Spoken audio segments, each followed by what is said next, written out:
ideas do you have that you think should be at least considered or discussed in this industry to help help the contractors? So anyone, feel free to start that off. I think it's probably important, and I'd love to hear from the contractor at the table. It's probably important to start off with what are the biggest problems that you're seeing in the day-to-day, right? You being the boots on the ground, your team dealing with the 811 system and how you're interacting with it. I know from our side we can see that either late locates, calling in a ticket and it being late, or never even showing up, are definitely major issues and issues that you have to deal with. But I'd love to hear more from that side. What are the problems? And I think that maybe we can dissect a little bit and maybe pop up some different ideas once we understand really the problems that you're dealing with. From our standpoint, speaking mainly with the Pennsylvania one-call system that we're familiar with, the major issues that the contractors deal with is when we make a one-call with responses. We will get, they have 3 days to mark it out, the one call, and we might get a response email, at the end of the third day at 10:30 saying that the locate could not be sufficiently found, and they're requesting more times when we have a crew scheduled to be digging at 7 a.m. So I think that is a major issue that we see from the utilities in Pennsylvania, just the lack of manpower. A lot of third-party locators are employed by the utility companies to locate those, and they're like, well, I'm trying to fill 70 tickets today, and there's only one of me. You get those type of responses. So I think that would be one of our major issues that we have. Gotcha.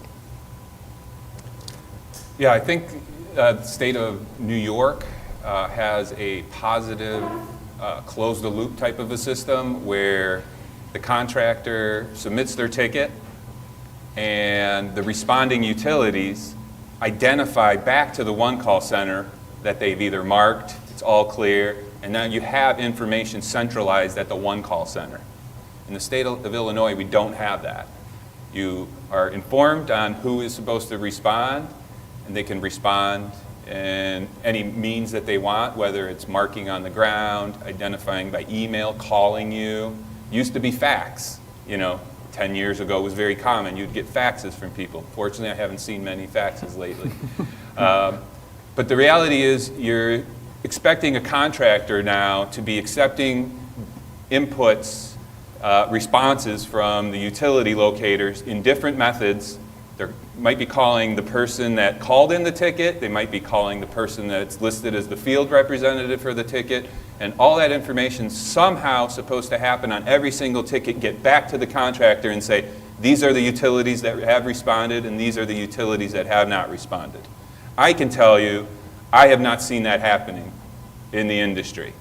The guy goes out in the field, if he sees some paint on the ground, depending on who the actual lead is of the contractor, if he sees paint on the ground, he's had his 72 hours, he's ready to go.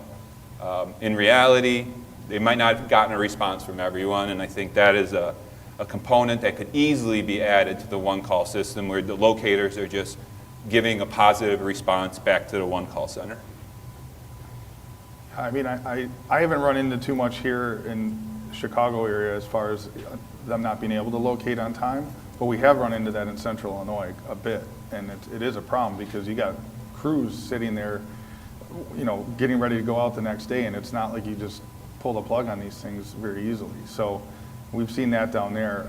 For us, we're generally on the sawing and drilling side, we're out there as a subcontractor to the excavator where we're kind of the tool, and so, but we're still in Illinois required to get the one call under our name because we're considered an excavator. So puts us in an odd spot because we're getting, the same notice that they're getting is basically what we're getting to do the job.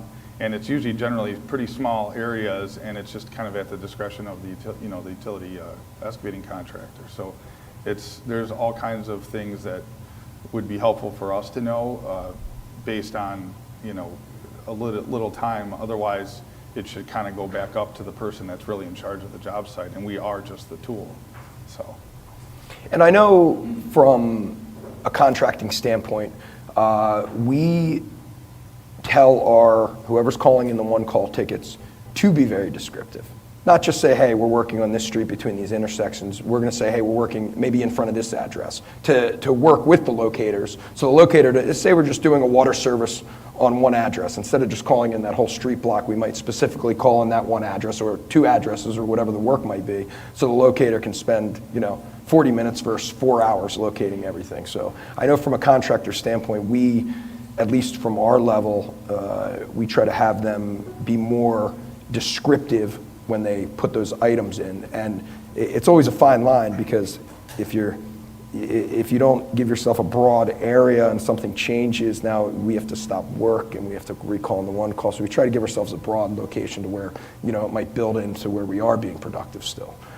So from a contracting standpoint, I think we could be more descriptive, and that would help the locators, be able to do their job faster and move on to other tickets. Be interested if, just seeing in our line of work on the private locating side, we also do public locates, but on the private locating side, our goals align very closely to the contractor, the excavator. We want to be a consultant out there and allow this project to go through without a strike with damage prevention. And I'd be interested if, just throwing out an idea, if 811 took on more of a private locating model. To your point you started off with I put in a ticket, I could have 7, 8, 9 different locators that get attached to that, different third-party locating firms that have to come out for that to be a positive response. What if you got one locator and all the maps, all the data flowed to that locator? Now we've got a partnership between locator and excavator contractor that now we can get that project done in that timely manner. And you're not sitting there waiting to hear from 7, 8 different people that have different contracts with different entities. Why couldn't that flow a little bit more like a private locating model, where now that is a partnership and we have the same goals and the same intentions to get through this project? Just oddball spitting ideas. I love that idea, and the problem with that is we don't have utility maps, and all of the data is segregated. It's a real shame that our industry cannot share information. 4M Analytics has gone ahead and created GIS maps of certain states so far, but they're going to hit the whole country in the matter of 2 years. They are not good enough quality for us to use for locating. It's more of a schematic design. But what we really need is each state to maintain their own database, GIS database of utilities. So let's give an example. If we just take District 1 for IDOT, that consists of 6 counties.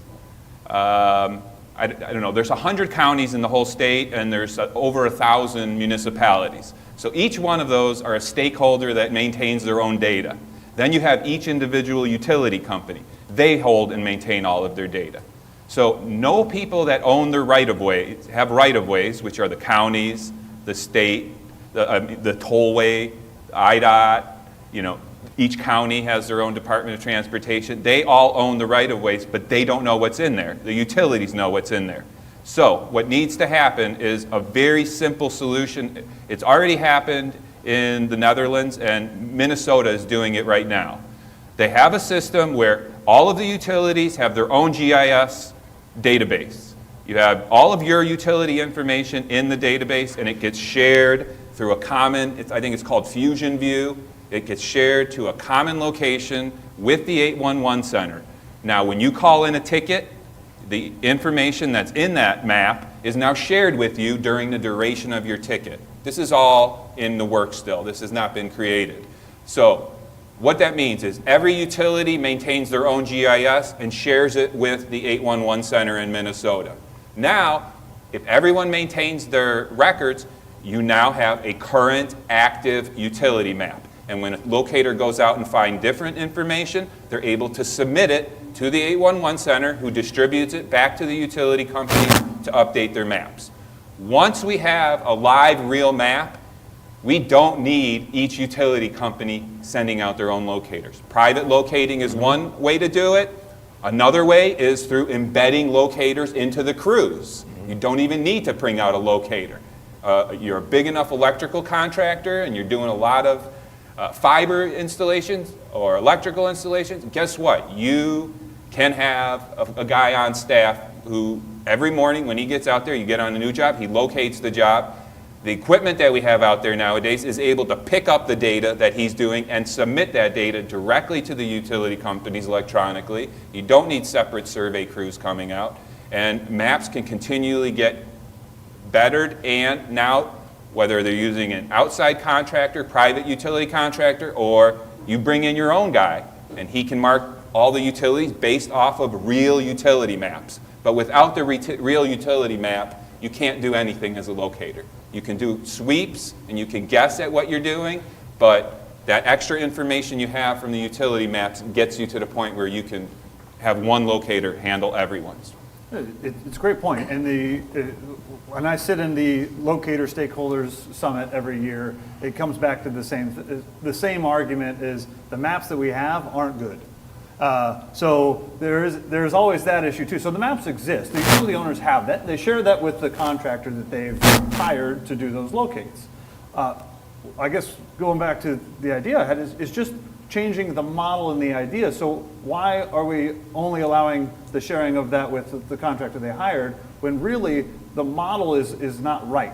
The system, the process that we're using right now is what is causing a lot of these issues of needing a lot of different locators to come out to your job site. And also a little bit of accountability that isn't there. I don't hear a lot about, hey, this locator didn't show up, so what happened? Now, if the excavator starts digging before the 811, then you get slapped with all Correct. kinds of fines. Correct. But I don't hear a lot about the accountability across the board here. And we are open to, we have had discussions about what if the Pennsylvania system changed to where that was put on the contractor, and we put that into our bid to hire a locating firm to come out and locate those items ahead of us. Because we make, the contractors, we make money by continuing on, not stopping and looking for a mismarked utility or breaking a mismarked utility with downtime. So we are open to any avenue that would, A, make it safer for our guys in the field and the public, and B, increase productivity overall. And that has definitely been something we have discussed, but the way that Pennsylvania's one-call system is set up now, that's not very feasible. And I think you hit the nail on the head with the gathering of the information. Not having, how many times that in Pennsylvania there's a one-call design ticket that the engineer will put in to the utility companies. It's a one-call number. Then the utility companies provides the maps for that particular project or what the proposed project is. That gets put on a set of plans. Then that goes out to bid. We bid on it. Then we go out, start the project, make the physical one-call ticket in the field, comes out. You know how many times there's many utilities are marked in the field that aren't shown on the plans. So the tickets, the design plans, there's just the overlap isn't there. And it's sad that all of the stakeholders, the utility companies, everybody involved, can't get to a clear line to where all of this information can be provided into one central location. Well, the truth is, though, in the state of Illinois, Illinois Tollway and IDOT are using subsurface utility engineering on almost all of their projects. Mm-hmm. So what you're describing is quality level D, as in dog, information. Correct. The lowest quality of information. But what the transportation industry has realized, even though they're not your utilities, they're in your right of way. Mm-hmm. So if you're going to be doing a project, expanding roadways within your right of way, you're not going to get all the information in a timely manner from the utilities. So it behooves them to go out and spend the money and identify all the utilities within that project. And we've seen great success with that. It works. It gets much better information than just going off of utility record information.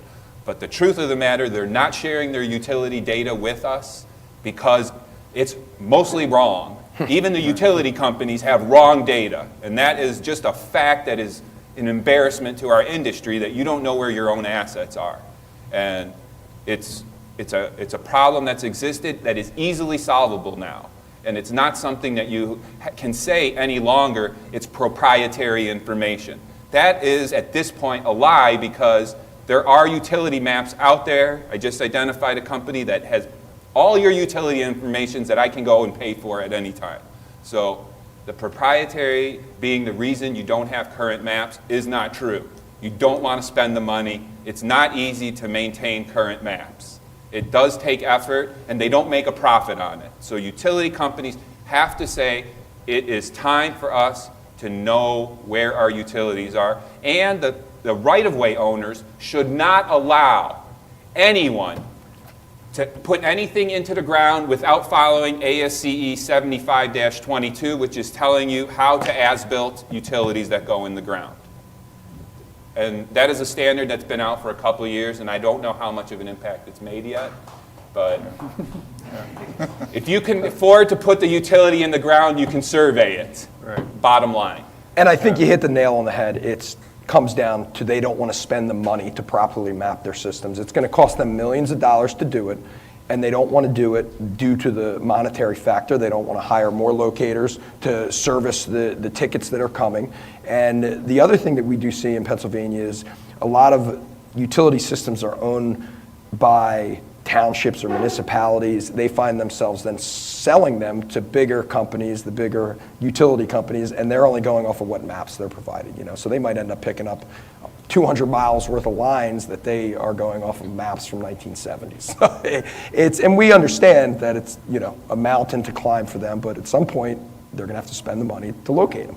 Right. Well, and the damage prevention thing, to your point, is that there's a cost on it, right? And everybody, you know, preaches about how important this damage prevention is, but there's a hard deck up here, and they're not exceeding it, because there are ways to go in there and know exactly what is in there, especially in the shallow end of it, just through radar and other technologies.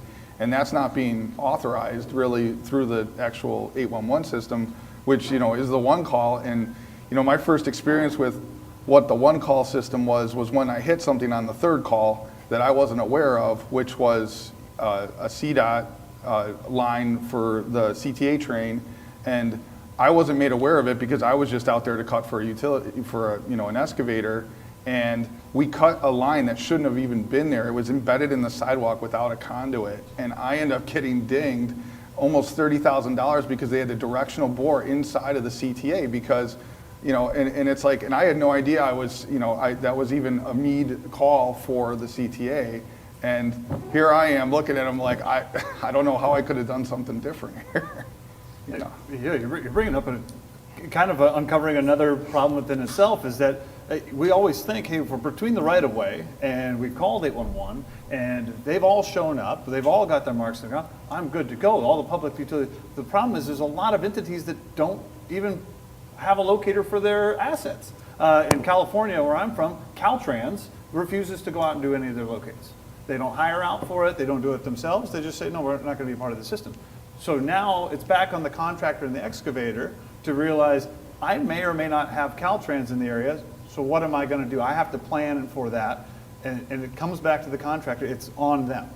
And not every utility that's buried out there is in the 811 system as a public utility. There's a lot of utilities that are deemed private because they don't have a contract out for them. Well, state of Illinois has Julie is our system for the state of Illinois, but our two biggest right-of-way owners in the state are not participants. The IDOT and the tollway are not participants of Julie. The city of Chicago has their own system, so they're separated out. So we have to, not only are the utility companies responsible for maintaining this information, but I would be very surprised if any entity, maybe the counties can, but I doubt that IDOT or the tollway can give you a real right-of-way map. And that's their own right-of-way that they own, and the right-of-way does not change like utilities. So if we can't even start with the most basic right-of-way map, getting to the utilities is a lot of effort. So Yeah. Agencies should not exempt themselves because they have the power to exempt themselves. You're mandating that utilities and contractors all belong to a system. The state should not allow, the largest right-of-way owners to not be included in that system. So how much of that is the system itself needs updating? What I mean is, a typical new home construction, the thinking is that there are anywhere from 7 to 14 tickets called in by the GC, by the plumber, by whomever, right? The paver, the guy who builds the driveway, just all these things, right? So let's say 7 to 14. Let's just say on average 10.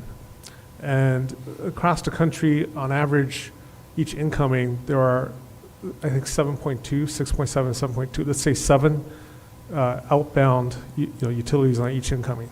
So that's 7 times 10. That's 70. There could be potentially 70 different locators going out to just one new home construction to mark a facility for one new home construction. Is that correct? I mean, is that an efficient use of resources? And maybe we should ask ourselves, and I'm just posing a question, maybe we should ask ourselves, maybe some of these entities in a power to not join the system are saying, I don't think it's a very efficient or effective system. Maybe that's why, because if it's an extraordinarily effective, efficient system, why would they not join it, right? So is it the system that needs updating? Back to the original question. Yeah, I think there should be, the current system that we have needs to stay in place long term. You're going to have excavators that are unsophisticated or homeowners that are putting in a fence. They're not going to be able to bring anything to the table like we described, where giving utility maps or using private locators are going to benefit them. So I think the way the system exists right now has its place. Is it for more than like 10 or 20% of the tickets? Maybe not.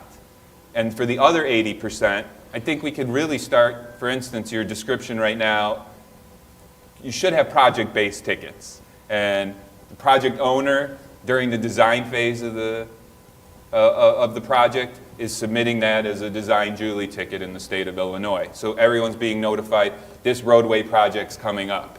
Then in the next phase, you're going to be doing some SUE investigation, that everyone gets notified of that. Then when we finally get into the construction phase, it should be a project-based ticket system, so that the owners submitted the project, and now you have a reference to that particular project, and everybody is kind of following along with those projects. That would reduce the number of locates required, as you described, for a simple house, 70 different locators showing up. I know this system has been used in other parts of the country, but I don't know where it's been implemented yet at this point. Yeah, I was talking to a few of the people with Oklahoma 811, Okie 811, and they were working with a similar project ticket. I loved the idea. It was the first I had heard of it, and I could see a lot of success coming out of that, being able to, whether you geofence that project or we can implement technology here. We can add that to the mix.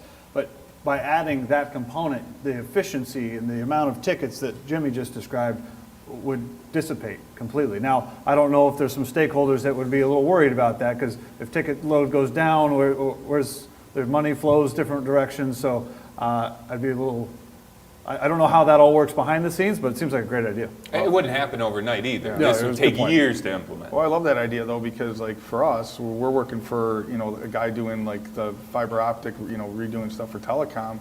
They may have 30, 50 locations that are all, spread out, and it's still one job, one contract, and you're having to get 30 or 50 Julies, and that means, or diggers, and I'm having to jump on either piggyback or try to guess to make sure that's all on there. So if there was one project-based system, that would save so much time and money internally from the contractor, but also, I got to imagine, for the whole infrastructure of the 811 system. And if the system, as Jimmy described, with 70 locators showing up for a simple house, that sounds very inefficient. So for stakeholders, utility companies refusing to join, that could come into play, to where if the system, and every state is different in how the laws are written within that state, but if legislatively they are put into the laws when the rewrites occur per state, if language is put in that somehow deems those more efficient, then it could require those utility companies to maybe join a general mapping to get everything in one place, and then they could itemize these tickets to where maybe 2 locators have to go out, or 3 locators versus the 70, and then they might be more apt to join. I'm sure it could be made more efficient that would allow more stakeholders to participate. So, Joe, I have a question for you because you've got the weight of all the contractors on your shoulder here. Dave mentioned the goals, the 811 tickets and locators, the goals may not completely align with the contractors, right? For your contractors, do you feel like the other stakeholders, the utilities, and because you guys are the consumers of these locates, right? Do you feel like the utilities and their contractors, contract locators and others, pay enough attention to your needs as you guys are the consumers of this output? Our experience in the state of Pennsylvania, we would like the utilities to pay a little bit more attention. We think that they, like anything else, they could do a better job at things, just like we try to do a better job when we call on our locates to be more specific. We feel that the utility companies could hire more locators to attend to our tickets a little bit better. Our main goal is to keep our guys working, to keep our employees being able to work every day, and having the utility companies make that extra stride to be able to keep our items marked would definitely help us. That being said, the utility companies have made strides in Pennsylvania over the last few years, and those strides are made because they're forced to make them. They don't choose to spend more money or to do better at making the system overall. They're forced to, and that's done legislatively. Our last rewrite was in 2017, where the enforcement of the one-call system was taken over by the Pennsylvania Utility Commission, which started to mandate mandatory reporting for mismarks. Everybody has to do a report or you get fined. So then that starts to gather data. And the Pennsylvania Utility Commission, the utilities have to get permission from them to raise rates. So they have leverage over them. And we've experienced in the last 4 or 5 years, if we let from a contractor standpoint, that if we have a project and we notify that particular utility, say a month or 45 days ahead, and they're not positive where their lines are, we have seen them bring their own forces out, vac trucks, locators, excavations, to physically mark those lines in the streets. So we have seen some progress. Depends what corner you're in, but from the contracting standpoint, we have seen some slow progress, but we could always, believe it would be better. So would it help with the progress if the consumers of the product, the consumers of output, the companies that you represent, become more perceived as more the customers also, in that maybe you and the parties you represent paid something into the system? Would that help with improving the system, because now you got skin in the game, so to speak? As far as, we have skin in the game You to improve the system. We are actively involved in it from a contractor standpoint. But just to give you an overall perspective, I believe the Pennsylvania One Call Board is made up of 35 board members. There's one contractor on it. So our voice is very minimal on that. As far as having extra skin in the game from Financial, from a contractor standpoint, we don't see where that, there's really not much of a benefit at this point for us to put into that system, because we really don't have much of a say. I think in general, I worked as a subcontractor doing drilled pier foundations, and I saw a big need for the company to understand how we submit locates, who submits them, how many tickets do we do in a year. There's a lot of information that national contractors, I never found a single contractor that could tell me how many tickets they do in a year, because the way tickets are entered in the system are different by each individual. Each state has its own different system, and there is no unity across.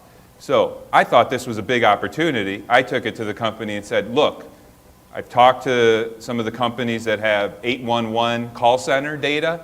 We can get that pulled into a database, and now we can kind of track all of our 811 tickets. But guess what?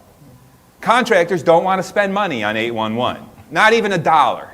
I could not get $1 per ticket approved for us to track all of our tickets. So it's a mindset where contractors think that they are able to avoid the risk by having the locator put the paint on the ground, but you gave us an example of you getting a damage put to your company for something that wasn't marked. Correct. That happens every day in the industry, and we did damage prevention locating ourselves. And I'll tell you what, we don't do it anymore. It's not a fun business to be in, but every single time there was a damage, we fought like hell that there was something, if that ticket wasn't perfect, we were going to fight over every single word on that ticket because, as a damage prevention locator, that is not a big money-making business. The only company, that USIC is such a big behemoth, they probably have economies of scales that they can make a lot of money. As a small locating company, we did not see a way to avert the risk associated with it, other than fighting against the contractor and saying it was his fault.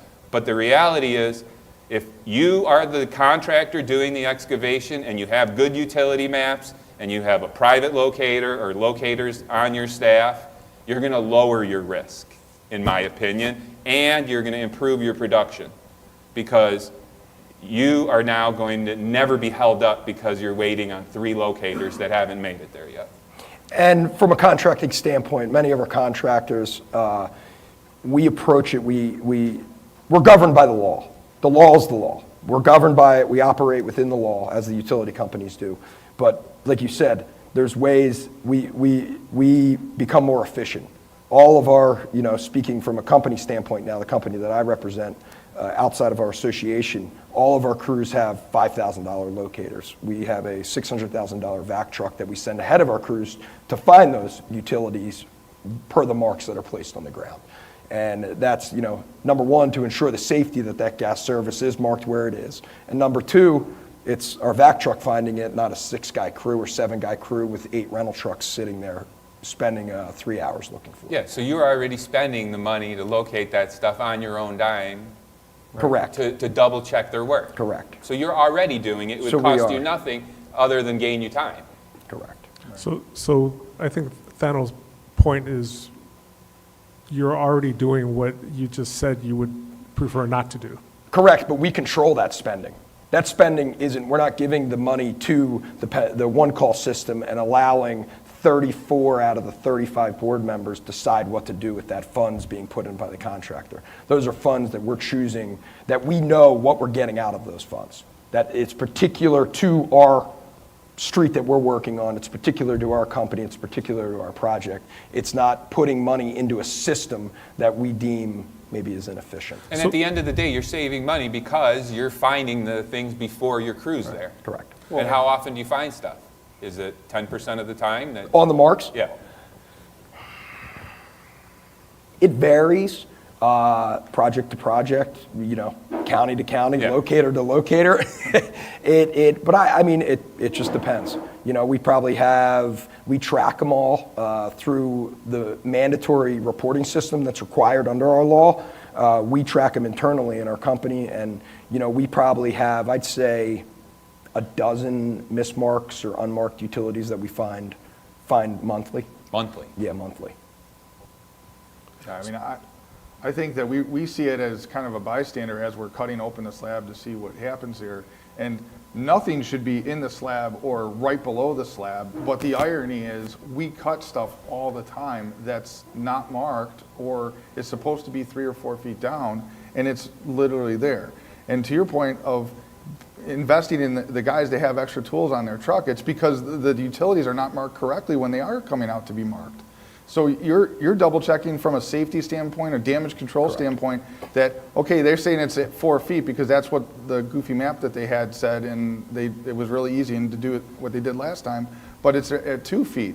Well, if you hit it at 2 feet and your guy, excavator just pulls that thing up, a gas line or whatever else, whether or not it becomes your fault, it's still your problem at the time, and it slows the job down, and it's hard to make money that way. But if you know it in advance, and but there's no accountability back to the utility or the person that put it in at 2 foot. And back to the accountability standpoint is that in Pennsylvania, the utility, if I'm doing a sewer project for the local sewer authority, and there's a gas company out there or electric company, and they mismark a line, and I find that it's not within the tolerance zone, and I use prudent measures for 3 hours locating it, I don't send a bill to the gas company or the electric company. The sewer authority is on the hook per our law. So now I have to send my client a bill for the 3 hours because it couldn't be field marked by the owner who benefits from the utility, who makes money off of it. And that's where we, from a contracting standpoint, we recoup some of that money. We're getting it from somewhere, but is it fair that the sewer authority has to pay for the gas company or the electric company or whoever uses utilities, not knowing where it is? No, it's not. So this is a great session. We're running out of time. I want to see if we could get agreement on a couple of statements. So Dave said for private locating, the goals are more aligned between him, his company, and the contractor who hired him. Okay. It sounds like I'm hearing consensus on that point, which is the current system, the interests and goals of the different stakeholders are not completely aligned. And there may be a lot of inefficiencies and activity without actual results.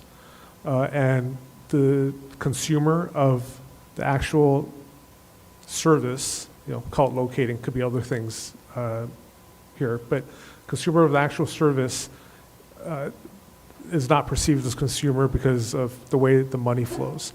So do we have consensus on like the workflow and the money flow in the current system? There's some conflict of interest and goals here. Does everyone agree with that? Oh, yeah. I would Absolutely. agree. Yes. Okay. So what are some, I understand, I love Thanos' point about the data, but honestly, I think that is a result of the unwillingness to share a lot of the information as a result of the current system. But so given that, what ideas maybe should we look at or think about or talk about or move towards in revamping the system so that the goals are more aligned? My personal opinion is it needs to be done legislatively. It needs to be put into law to force What the put stakeholders. into law? What's the legislation you would For recommend? example, the mapping system that you were talking about, sounds common sense idea, correct? Let's have one universal system. If that gets put into your state's law in the rewrites time that this system needs to be implemented by all of the utility owners, by IDOT, by any of the government agencies that own utilities, then what choice do they have? They have to do it. If the contractor has to verify we operate within those laws, I'm sure there's some items that the utility companies or the locating services would like to be put in there to benefit them. It'd be the same. And from what we've seen politically in Pennsylvania, that's how we have seen strides made. So that would be my suggestion. Yeah, I've heard legislation a few times, through the years, and it usually sounds like a really good idea. And then you always go, the back of my head, I kind of always go back to, let's see, if we get the government involved, that never really works out well. But we have seen legislation, and it seems to not get all the way there. In California, like I mentioned, my home state, we have legislation now that says every new utility installed needs to be collected with GIS. And that's where it stops. What do we do with it? We collected it, we put it in, where's it at now? Is it floating around in the meta space somewhere? Maybe 4M's grabbing it, I don't know. But I just want to make sure when we talk legislation, I think it's a great idea because I think that gets everyone on the same page. We all four of us sitting here said, stack hands, yes, we agree there's a problem. Is legislation the best idea? Maybe, I think it's the right direction. I'm just not sure it's And, perfect. and I agree. I don't think the less government involvement, the better, but at least from our standpoint and our opinion from what we have seen in Pennsylvania, where we have seen strides made, where those utility companies are proactively going out and locating lines where they don't know, it's where we've seen it's been legislatively sort of governed that way to where it's forced them to do this. Yeah. Where we've seen strides, at least from the contractor standpoint. It'd be interesting if we could do a goals alignment assessment and really look at that and look at all the stakeholders involved and say, okay, what is the end goal here? And is there a way to start bringing these together and aligning these goals? And then I think you would see things start working along the same way. You wouldn't see the railroad going in all these different directions. I feel like I'm going in my mind an old Mickey Mouse cartoon where all the train separates and then comes back together. Would love to see that assessment done because I think there's a lot to learn there. I know I'm a broken record, but it all comes back to everyone having a current map. You cannot do anything. There's nothing that can be implemented without current real-time data. So, everyone, that's step one. Step one is actually change management. Because if you don't have the change management in place, as soon as you make your map, forget about it. Everything's out the door. So, number one, you need to figure out how are you doing your as-built and new utilities going in, and where is that information being stored. I believe, like Minnesota's doing, each utility should be fed as much information about where their utilities are, whether it's coming from a contractor, a utility locator. Send that information back to them. Minnesota's doing that through the one call center and funneling that information back. Once we have real change management and a live map, now utility companies can start saving money. All the complaints that we have is when there's too much work and not enough locators. As soon as we get to the point where we have these real live maps and now I can hire a private locator or put guys on my staff to do the locating, guess who's saving money on every ticket? The utility company. So by sharing your utility information with us, it's going to reduce the amount of tickets you have, saving you money in the long term, which is, at the end of the day, this is a loss. Damage prevention is a loss for all utility companies, and at least in the way they function. Maybe they don't think of it that way, but the way they function, spend as little amount on damage prevention as possible because we don't make money on it. Well, what if we can make them money on it by reducing the number of locates that they have to do? And when you're saving $10, $20, $30, $50 per ticket, those numbers add up quickly.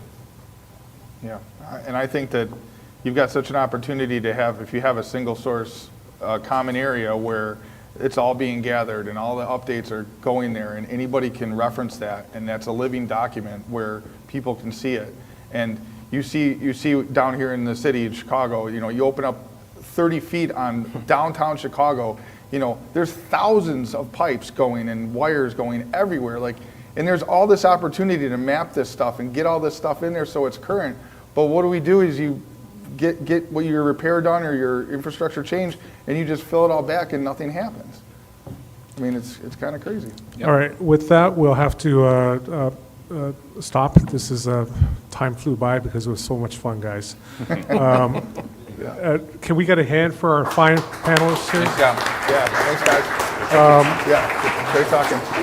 Everyone stick around we're going to take a couple-minute break for those on the live stream and then come back. Thank you.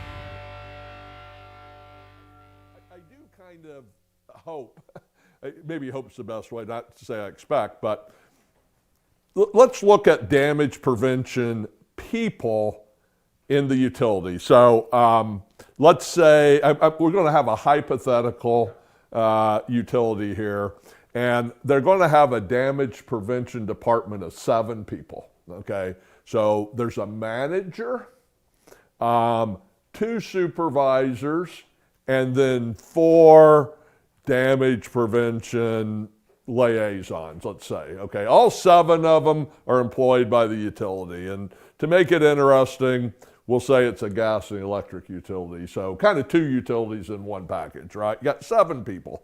And their job is to, like you said, reduce damages by 1%, maybe gain a 10% advantage in efficiency, whatever it is, whatever their stated goals are.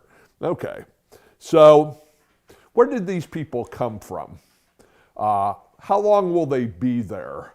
Who will take their place when somebody leaves? Now, originally, if we go back to 1980, all those people came from within the utility because it was probably a fairly new department, right? Today, the odds of maybe 5 of those 7 people being former contract locating people are pretty dang high. Yeah. There's regular, just to go off on a sidetrack for a second, there are regulatory personnel who the entire staff is ex-contract locating. Where do people go when they want to hire somebody with locating experience, with damage prevention experience? Well, I don't know, there's 11,000 or 15,000 contract locating people right now in the US. We'll hire some of them, all right? Because nobody inside the company anymore has damage prevention or locating experience. We've outsourced it for so long. But anyway, let's look at it today. So you get people coming in, maybe a majority of those 7 people, came in from contract locating, but they're now in a utility. They're pretty, I don't want to say set for life, but they got a nice job. They're probably not going to Indeed and uploading resumes half the day, right? So they got this gig here. They're not going out working outside when it's 95 or when it's or when it's 15 degrees. Right, and think about damage prevention through the staff's minds here, okay? Everybody knows the ground rules. Everybody knows the players. It's pretty comfortable, right? And let's say you've got a person that brings up an idea, all right, that, hey, you know what? I bet we could be better ambassadors of damage prevention and serve our excavating customers, see, recognition of these people's customers, better if we did things a certain way. Okay, so one person brings up this in a group meeting, let's say. What are the odds that that idea ever gets anywhere? Okay, so you bring up an excellent point. Let me answer it this way. If I went from the locating company to the utility, and I've been there a few years, and let's say, because in your example, I spent some time at the contract locator. Yeah. So let's say I'm 45 years old now, and I've been at the utility for 5-10 years, and I've got a few more years until retirement. What are my goals there? Okay, my goal there, I'm just keeping it real. My goal there, first and foremost, is to get to retirement and be able to get my pension. So not to get fired. Okay. Second goal is to maybe do a good job. Maybe get a promotion. Maybe get a pay raise. Okay. Where on that list is helping out excavators in the community? It's probably not in my top 5 or 10. I'm just keeping it real. All right. And even in terms of shaking the system up, why am I rocking the boat here? I'm trying to get to retirement. Okay. We have a lot of criticism, and I'm critical sometimes of the short-sightedness of private equity firms. But this is where someone at a private equity firm, contract locating company owned by a private equity firm, might think about it differently. Because it could be like, okay, especially an executive, if I do this and we increase profits, we increase efficiency and profits by X dollars, I get like a quarter of that or half of that. It's worth doing. That's cool. Yeah. Okay. So it's worth doing. And I'm going to do it, and I'm going to make sure my team does it. I'm going Yeah. to make sure everyone's on the same boat. Right. So I think there's a level, I always try to think about how do people act? I never think about it in terms of good, bad, evil, whatever. I think what's in their interest. Right.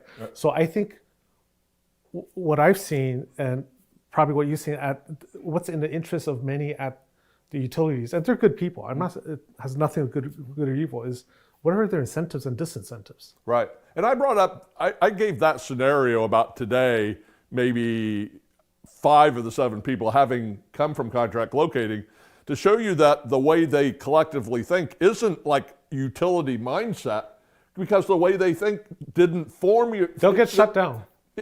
Right, but their previous world in contract locating is what gave them their worldview of locating. They're just now hired in at the utility. You're right, they have those interests, like, hey, you're retired, maybe I could get a gas supervisor's job. But we see examples of, hey, this person, she used to be with SM&P and now she's running gas construction for this big utility. She saw opportunity and went. But the point, I guess I was trying to make, is that their ideas of locating were formed by the industry, not by the utility. Yeah. So now that the utility and regulatory, the survey and engineering world takes ex-contract locating people because they know locating, they're also importing a pretty high level of comfort with the existing system. Yeah, they're importing some more sophistication from the outside, but the other thing is, these operations people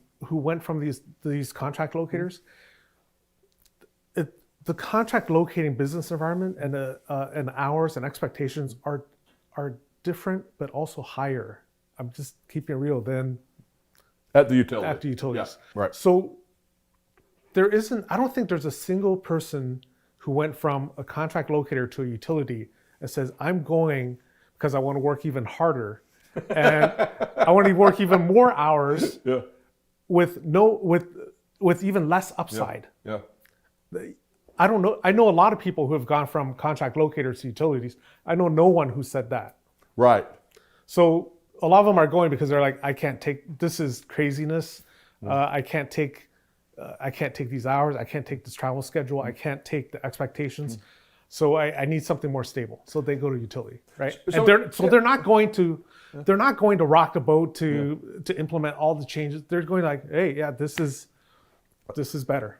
Let's just kind of do a short list of things that drive people who locate in the field crazy. What causes their heart rate to increase, which gives them, cold sweats at night, that gives them so much stress. Okay, so organization. Okay, so I've kind of got to organize my time because I've got a certain amount of workload.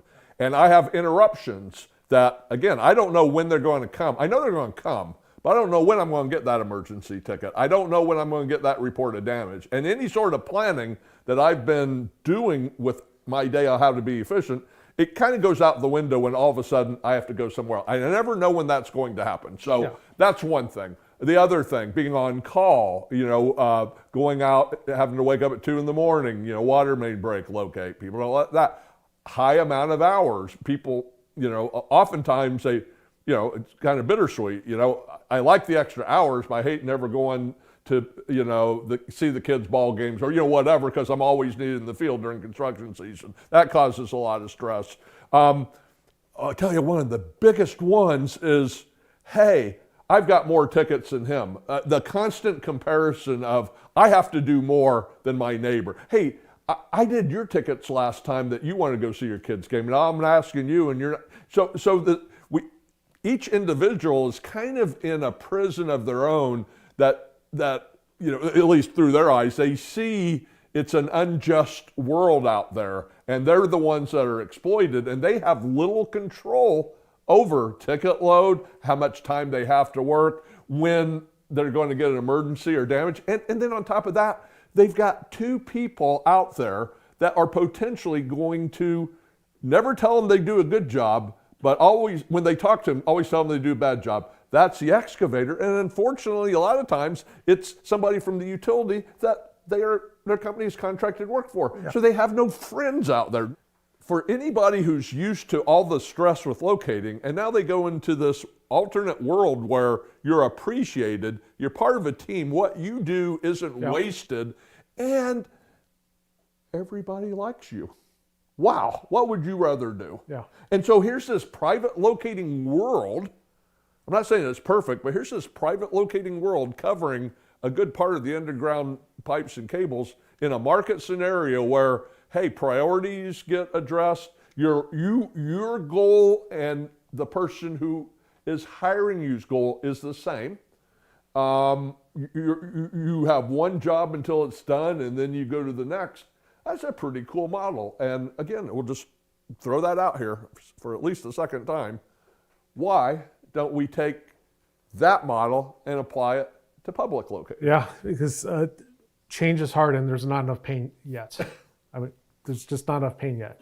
But you're right. It's a tough job. It's a tough job, and I think some of the better locators do try to create that better environment that you described. You know, they form relationships with the key contractors in the area. But I'd say the workforce and the areas and contractors, everything's always in a state of flux. So it's hard to have these longer term bonds. Okay. And I remember in some areas at some of these companies, turnover rates like 50, 60, 70, 80% or higher a year. So there's a lot of transitional workforces in a lot of these places.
Good afternoon, everyone. Thank you for joining us again after that short break. We have our second panel here, and I'm Jimmy Wang again with BizMetrics. Before we go into the question, I'm going to have all the panelists kind of talk about themselves very briefly and their companies and what they do. Let's start with Chris Work here, please. I'm Chris Work. I'm a managing partner at Stallion Communications. We're an underground contractor doing fiber to the home, solar projects. That's a turnkey in the fiber to the home industry is our primary business right now. I'm Adam Yunker. I'm a director at GPRS. Customers call us generally when they need more information when they're taking on a project. They have limited access to, in many cases in this industry, utility information. We help them find that information and map it for them and give them what they need in a format they can use. My name is Steve Johnston. I'm a partner at Doley Construction based out of Pennsylvania. We do sewer, water, all utility work underground. And my name is Matt Forkel. I'm a safety manager with Intren. Intren is an electrical transmission distribution overhead underground contractor. All right, thank you, everyone. So the topic for this session is skin in the game for utilities, accountability, ticket overload, updating maps. There's a sense among at least some stakeholders that the utilities, even though they're the ones who own the facilities that are underground, don't seem to participate in the system as much as at least some of the contractors whom we're focused on in this roundtable for contractors.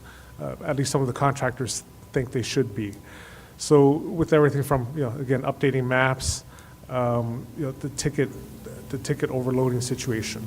So let's start off with, what are your thoughts on that? Are the utilities, the facility owners, doing enough as partners and stakeholders in this space? And if not, what ideas or what do you hope that they do more or less of? I think in this industry, every stakeholder group has risk, right? Contractors installing utilities have risk when it comes to hitting a damage, not following the process. Locators have risk when it comes to, did I locate it correctly or not? And utility owners have risk as well. But I think what they've done is a really good job of putting most of the risk, a majority of the risk, on both the contractors and the locators. And in many cases are always pushing fault to one of those two stakeholder groups. And they are also the ones that are responsible for the lack or poor information or just the abandonment of utilities in the right-of-way. That all has an impact on those groups, both locators and contractors. And so in my opinion, they do need to, I don't want to say hold more risk, but buy in more to investing in that space to make a better place for both contractors and locators to be successful. Yeah, I would kind of agree with that.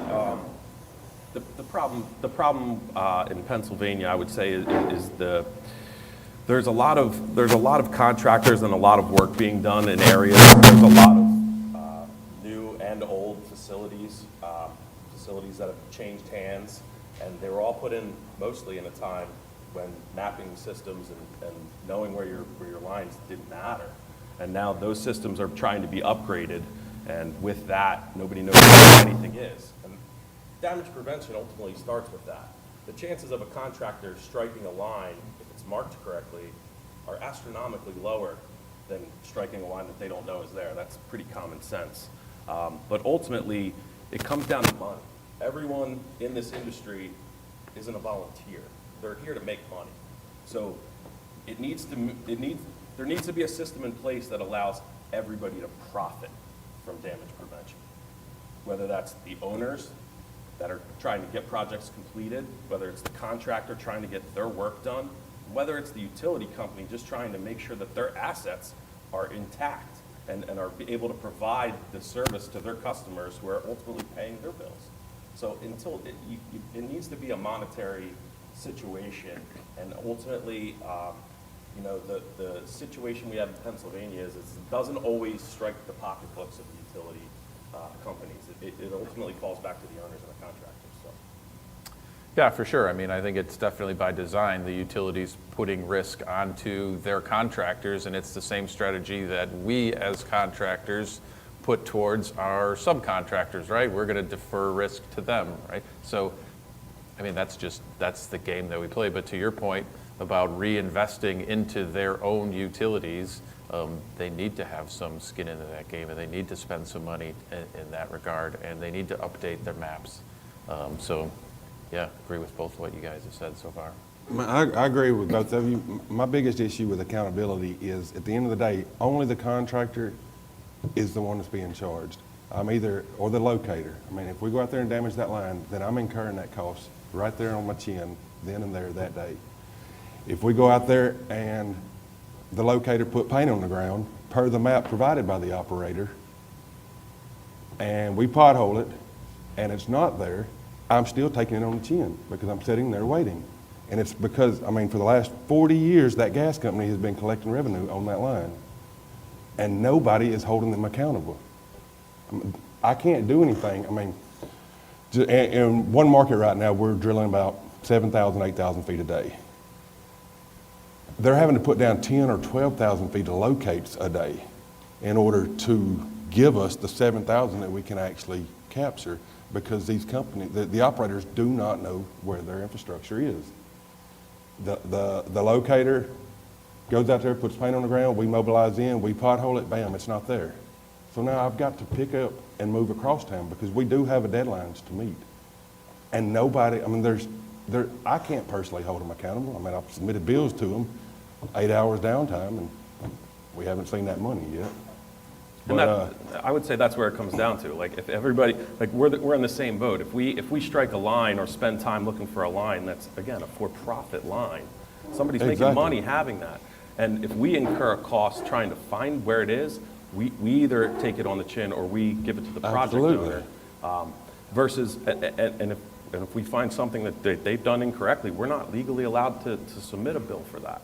So if you level the playing field, and I'm allowed to submit a bill when they mess up, and they're allowed to submit a bill when I mess up, then everybody's kind of at an equal playing ground there. The situation that we have is where they've kind of built the infrastructure to where they're completely insulated. They do not get the bill ever, you know, and the only time they get the bill is when they've done it incorrectly.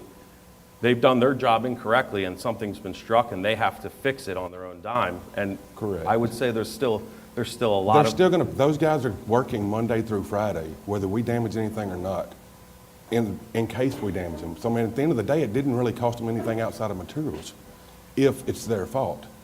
But if I damage it, then I get that bill and they're not having to pay that guy for the 4 hours or whatever it was. I mean, it's the cost of doing business. They have employees sitting there Monday through Friday for damages. So it's not even, they're still not even putting them out because I'm having to pay for the gas or somebody's paying for the gas. It's, at the end of the day, these gas companies, and that's probably the biggest issue, AT&T or some of the communication companies, I'm not going to say nobody's name directly, it's those guys, some of the cable companies, they've just said, we're not coming out and putting paint on the ground. When we knock something out, we don't get a bill. I mean, it is what it is. Now, it's coax, that sort of stuff. But on the fiber, these guys, the fiber's been in the ground long enough now. Most of it, everybody still knows where it is. But the biggest is the gas. They've been collecting money, revenue on it for the last, I mean, maybe 100 years. I don't know. And it's time to upgrade it. When we go in there and the damage is ours, then they'll put marker balls in there and figure out where it is. But these right-of-ways are getting narrower and narrower and narrower. Because, I mean, at one point in time, you had water, gas, and sewer. Well, now you got, you know, they had telephone and so on and so forth. And some of these cities that we're working in right now are going to have 3 high-speed internets within the next 24 months. So if they're not marking it while we're over there, we're the first one in town, they're dropping the ball on it. But nobody's making them do it. I mean, the cities aren't doing it. State's not doing it. Government's not doing it. Nobody is holding them accountable at the end of the day. So we'll leave this neighborhood. 3 months from now, here comes the new HCD, fiber to the home company. Same problem. Because they still don't know where their infrastructure is. They remember over here because we damaged it over here. But there's no accountability. I can't charge anybody for it when they don't know where their line is. that's actually collecting revenue for them day in, day out. That's my biggest issue with it. And I don't know how you do it, or how you get the change. Where does the change start? I mean, y'all jump in here. Well, let's just say if there's laws in place that allow a contractor and a utility company to fight their battles in court, and let a judge decide it. If I'm at fault, let the judge be like, you owe utility company $10,000. You should have done your job right, and we'll take it on the chin. We make mistakes. Fine, we'll pay our bills then that way. But at the same time, I should be able to go back to them and be like, they've cost me money. They're not doing what they're supposed to do under the law. So, and it eliminates that friction you have with the owner of your project. Like, I know this isn't your line, and I know it's not your responsibility to market. And unfortunately, like, I have to bill you for it. I'm a small utility company. I can't go out of business. I'd go out of business. Like, the amount of information that's wrong out there, you would go out of business if you couldn't recoup some of your downtime, and especially in certain neighborhoods. And we get it all the time. Like, we have in our law a very vague use of subsurface utility engineering. Any project over $400,000, they're required to use an adequate level of SU. What's an adequate level for you guys? For me as a contractor, it's A. That's it. That's the only adequate level. You know it's there. You know it's 3 feet deep, and you know it's right here. But then they hide behind that because, we called in a one call. Well, you called in a one call, and you know there's a gas main going down the road, and you didn't think to say, hey, you don't have the services on your map. Right. They don't go back. Designers do the same thing. They check the box. I called in my design one call ticket. This is what I got back. I put it on the plans. And they're not, then they're shielded. And ultimately, it comes back to the utility company. If you know you have a neighborhood where you're unsure where things are, in the design phase, when you're asked for that design one call ticket, put the red flag up. Engineer, owner, hey, listen, on 5th Street, and we know there's stuff there, but we're not sure where it is. None of our tracer wires are connected anymore. We bought the system from whoever, so we need some time. We'll go out and investigate where it is, or you might want to put in your contract for somebody to go out and investigate where that is. And instead, everybody just shields themselves from it and pretends like it's not going to happen until the contractor goes out there and hits something, and then the fight begins. And if you would do that work up front, then maybe a lot of this damage would be avoided. So, and I would like to be able to have a sit down with whoever it is at these companies, because maybe I did damage the line and it was 100% my fault. But the last 6 weeks, I've incurred 40 hours of downtime that I don't get to bill. And here's the 17 instances where I found your line where it wasn't where it was supposed to be, where the mark wasn't. I've incurred all this. So at the end of the day, when they're sitting in front of the city or whoever it is that we're battling it out, all they know is that Stallion Communications hit a line last week. You don't know that 17 lines that we located because of piss poor marks. And we don't get that. I just get a bill from Phoenix Loss Control or whoever the latest and greatest bill collector is 7 months later, 8 months later. And we used to have that ability. We used to call it horse trading. When I first started, it was like, hey, we just hit your line, but here's 5 other lines that we didn't hit, and we called in and allowed you to update your mapping with it. And you guys could come put marker balls in and get updated. Exactly. And benefit from it. So we found 5 for you, we hit 1, let's call it even. Like, that used to occur until that insulation was put in place, and they're like, we don't have to horse trade with you. We can send you a bill, and then you can send the owner your bill, and there's too much insulation there for them. So talking about accountability, Steve, you work in Pennsylvania, right? Correct. In the previous panel, someone noted that 31 of the 32 board members in PA are not contractors. I don't know if that's true or not. I have no reason to doubt it, but why is that the case? And how isn't that a place where contractors, again, this is the roundtable for contractors, is that a place where contractors can start making a difference on the board of some of these call centers? To my knowledge, that it's set up that way. The system is set up that way. It's not that contractors, aren't vying for position. It's not. It's set up to have X number of utility companies represented on that board and X number. It's set up, it says somewhere that only one of 32 can be a contractor? I believe it says that it's bounced out that way. It's not a matter of like, there's not enough contractors that are volunteering their time to sit on the board. It's not that situation at all, so. On the 811, in Texas, I know the operator has a right to be represented, the contractors, so on and so forth. But we've been involved with the 811 for the last year or two and been pretty heavily involved with attending the conferences, the summits, that sort of things. And the one thing we noticed on the 811, well, first off, hasn't nothing changed on the Texas 811 in 10 years other than just some minute twisting of words that doesn't equate to anything. But the biggest thing is they're not getting feedback from the actual people using the system. Everybody in there that's at these conferences are on the other side. They're the locate companies, there's the operators, they're that. They're not actually coming to the contractors and saying, hey, you're putting in 200 tickets a week. What can you do to make it better? What can we do to make it better? And we've even approached, and we've never heard back from them on giving feedback and ideas and things to make this more efficient for the contractors, but it would also bring everybody to the table. And it just seems like not everybody wants to come to the table in the grand scheme of things. The locators are fighting with the contractors, but the operators, all they're worried about is protecting themselves. 811 is wanting to get their 50 cents a call or whatever it is, and it's going to be a pissing match between the locator and the excavator. And the two that actually matter, the operator and the 811, they're shielded. So, it's literally us fighting it out. And there's no change. Yeah, barring any legislative changes, it is interesting the combination of Gold Shovel becoming the Damage Prevention Institute, the CGA now, and how they want to start ranking and grading all of the stakeholder groups. And I have seen a lot of utility operators start to join that.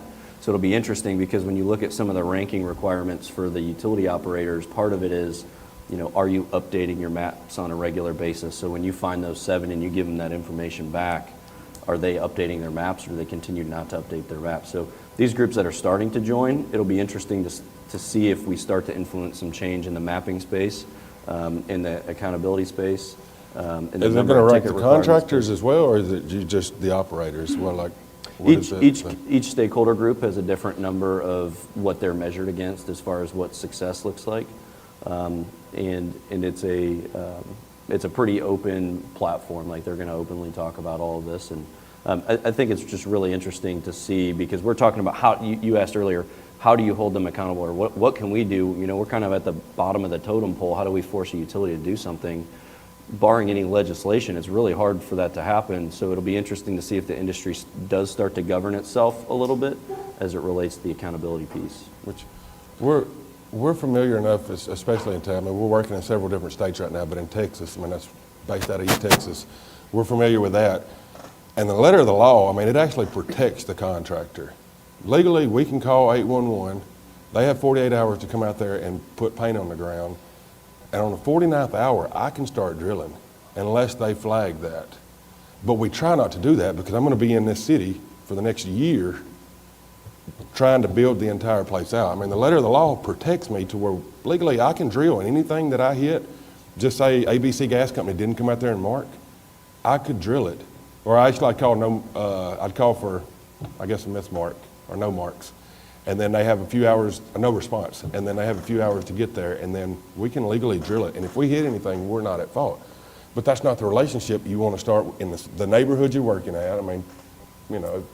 You don't want to start that off on that foot with the city. So technically, we are protected, but they're still hiding behind the fence because there's still insulation there. Right, because I'm going to have the black eye. They have 3 hours to respond to that. And yes. Are they going But to if I pay your put guys 7,000 3 hours to sit there, or are you going to pay your 3 guys? Right. If I put 7,000 feet down, I could find somewhere in there I could legally drill without their marks on the ground and hold them accountable. But that, at the end of the day, then the city, we hit a gas line and now we've got a black eye, when in reality, it was them not doing their job. Yep. And there's no way to be held accountable. I can't send them a bill. We have to pack up and move across town. So 3 of the 4 panelists are contractors. Can we just quickly go around to 3, and what % of the work do you do for the utilities or facility owners? 100%. 100%? I'm 100% too. 100%? Yeah, we're 100%, but Okay. we're normally the first one in town, so I mean, it's not like we're worried about hitting ourselves. Okay, does that present you with challenges in, quote unquote, holding them accountable when them is your customer? No, because it's not always that. Like, if I'm working for a sewer authority, I'm not working for the gas company. I'm not working for the electric company. I'm not working for the communication company. And the same thing the other way around. You're working for the communication company and you hit a lateral that's unmarked. Like, you're not working for the sewer authority. It just goes back to that. Like, the person who makes the mistake should be the one that's held accountable. And it's not set up that way, unfortunately. So I am not a contractor, but we work for them every single day, so we get to hear. I hear this every day. This is great. But what we do here, and I feel like I can say this because none of the utilities are watching me as a customer of theirs or an installer of theirs, is I will frequently hear where one of our customers does everything right. They're an excavator, a driller, whatever it might be. A sewer line is not marked. Maybe it's 12 foot deep. The municipality didn't get their locator out in time. They didn't know it was there. That maybe it was marked clear, drill right through it. And then there becomes this conversation between the excavator, the sewer owner, and then the utility owner for which the project is happening. And there is a lot of pressure on a lot of our customers to oftentimes pay for that damage just to continue getting work with that utility owner that they're working for.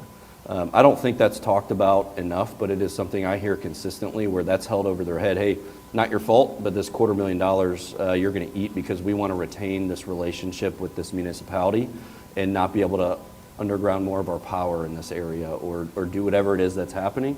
And so I'm curious, again, without naming names, if that's an experience you guys feel, if that's a pressure you feel. I know we hear it on a regular basis, and I don't think it's right. You said, whoever owns the fault should be the one owning the damage cost, not you did everything right, but we want to maintain a relationship here, so just eat this one for us and we'll make sure we get you on the next one, right?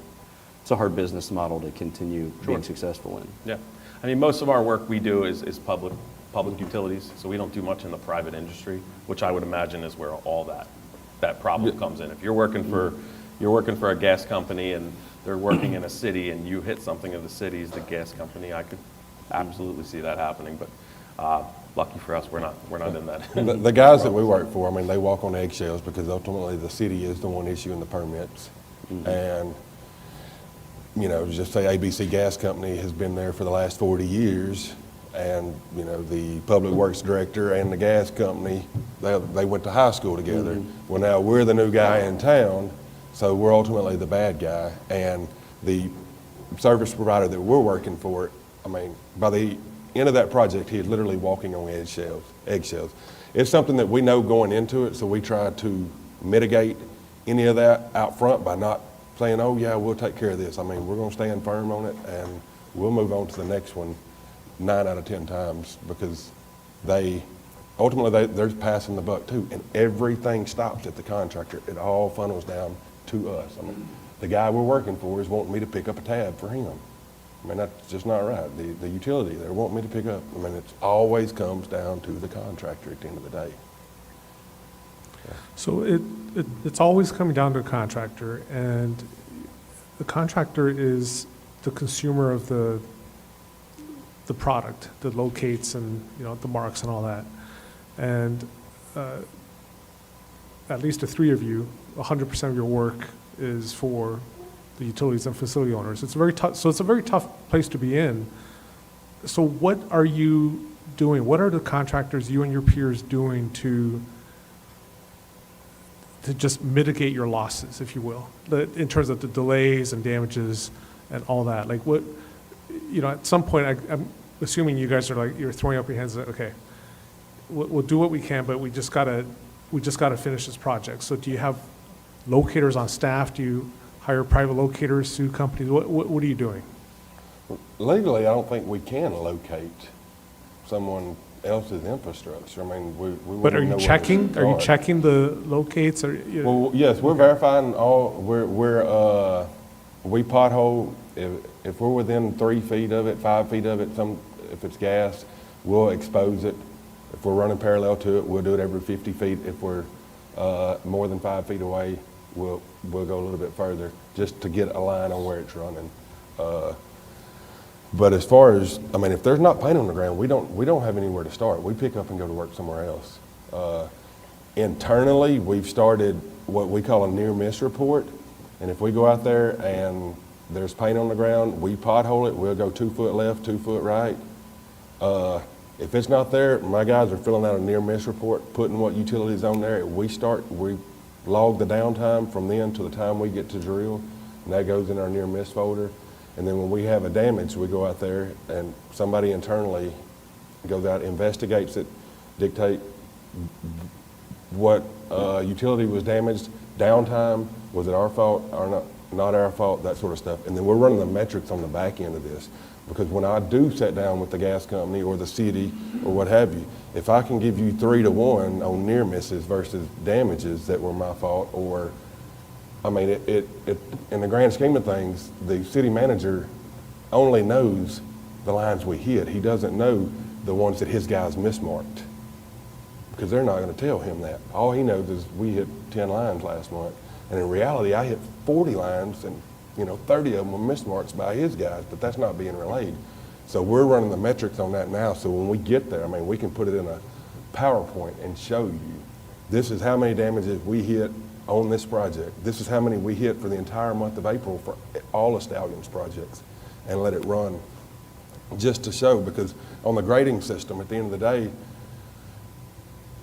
if we're not getting credit for how much we're drilling, maybe we are damaging 5 lines a day, but we might be drilling 10 miles a day. Right. And I mean, that, so the Economy. grading system is not tick for tack unless all the data is being put in. Correct. And at the same time, a contractor who's digging, a fence in, once a week, Right. shouldn't, he might have 0 hits. Congratulations. He's called in 5, he's called in 5 tickets this year and he has 0 hits. He's doing a great He job. put 5 mailboxes up on the block. Right. He didn't hit nothing, Yeah. but he's best contractor in the state of You Texas. call in 100 tickets and Right. you have 1 hit, and all they see is that you have 1 hit. They don't see that you Exactly. successfully crossed 99 lines, and Exactly. So I think that's there. As far as what we do, we have a vacuum excavation truck. We go up, we try and verify everything, but again, it's not. It starts with the paint on the ground. If there's not a mark there, we don't know to look there. Yes, can we look? We look and see if there's gas meters on the houses, if we see valve boxes, hydrants, and stuff like that, and you can identify what's missing. But then again, we have to call in that something's not marked right, and then our guys sit there on our clock and our dime and wait for the locates to come out, and then we locate them. Now our guys also have the handheld units. They hook up to gas meters. They hook up to water services, and that because it behooves us to do that. We then know exactly where it is. We can locate it all. We're hand shoveling, but we know that we still have another foot to hand shovel, so your pipe layer knows to get after it. Versus if you only have 6 more inches, you're being a little more careful. So it helps us to do that, and that's stuff that we've done. But again, we're bearing those costs to try and increase our productivity, not to try and necessarily keep the utility companies in business. So. One of the interesting things that you said, we have some interesting data on. We do even though we're a private utility locator, we work with a lot of folks like yourself where we're in the right of way. You call in your ticket, we'll still come in and locate. We're doing a ton of undergrounding work. I'm going to be vague about where, but we were scanning. It's really easy to measure a pole location. We do a 15 by 15 grid around where they're setting a pole. And over that time period, we've done over probably 2 years, thousands of pole sets, right? So we've got a lot of data running, and we are tracking for each of those locations how many utilities we were finding that were mismarked or unmarked. And the average was actually 1.5 to 1.7 utilities per pole location that were either mismarked, and we verified it was 3 foot off or 4 foot off, or just completely unmarked at all. And this is after positive response and after everything was ready to dig. And so it's similar to what you said. They may see the 1 or 2 damages that you guys had. Right. What they didn't see is the the other tons of utilities that you've come across, maybe damaged or undamaged, that was unmarked or mismarked. And I think when we go back to accountability, we go back to mapping. I know we haven't talked about it a lot, but abandoned utilities, just being able to leave them in the ground and not say anything or do anything with it. Those are all factors that are either soft or hard costs to you guys later in the process that are not accounted for. That's a really good point. And that's something that we've experienced quite a bit probably in the last month or two is there'll be yellow paint on the ground, we go down pothole, and lo and behold, there is a gas line there, and we open it up, we've exposed it, we're gonna shoot 4 foot under it, and that's where their new gas line is. And there wasn't 2 marks. There was nobody stated that there was an abandoned line, nothing. I mean, gas was clear, paint's on the ground, and lo and behold, there was another one there. And ultimately, we haven't received a bill on that. I actually want to say on the Railroad Commission that it said we weren't at fault. But, I mean, it's what we face every day. It's something. And we've actually had something interesting kind of happen in Pennsylvania. So recently the reporting became mandatory. So before they were going off these dirt reports. So every year, if you wanted to, you submit in what was marked, what was mismarked. Now, obviously, if you're a big utility company, you have a whole department that can sit there and push paperwork all day. You're a utility company. It falls down to one of the 5 guys in your office that might have a free second at the end of the year to try and do it. But recently that reporting became mandatory, and it was funny to see how that narrative flipped. So it went from almost, it went from a 2-to-1 utility contractor at fault versus utility owner at fault, and that flip-flopped completely. Right. Now that there's mandatory reporting, they're finding that, there's a 2-to-1 utility company mismarking or unmarking, or not having a mark at all in those areas versus a contractor actually digging around a mark that they know is there and hitting it. And again, they also, are able to hopefully down the road, we're pushing to have them kind of separate even further for just what you said. Is it a guy that's calling it, is it a professional digger? Right. And what is that definition? Is it a guy that's crossing 1,500, utilities a month? Or is it the guy that's just digging out a sidewalk once a week? Like those guys should be treated differently, and that reporting should be handled differently, because ultimately the professional is the guy that's doing it every day. He's crossing many lines every day, and like I said, it was just very interesting to see how that narrative flipped, and we're hoping that for the rewrite, because legislation, they go off all the data that they have. They don't know. Most of them don't know what a screwdriver is. So, right. You get them the data, and they're just making the laws based off that data. So we're hoping that now that the data's kind of changed a little bit, maybe there will be a little bit more pressure. At least that's the push we're hoping for in Pennsylvania. So that's what we're all about is the data on our side right now. Just because as we move into these new markets, we want to be able to, we haven't actually, I guess probably the next week or two, we'll start in the new market and we'll have data from day one to the end of it. So, and I mean, that'd be instrumental whenever, if anybody wanted to see it, put it that way. 811 and them, I mean, I still think, and I don't know, I know they're watching this right now, but I think everybody just talks a good game at the end of the day, and that's it.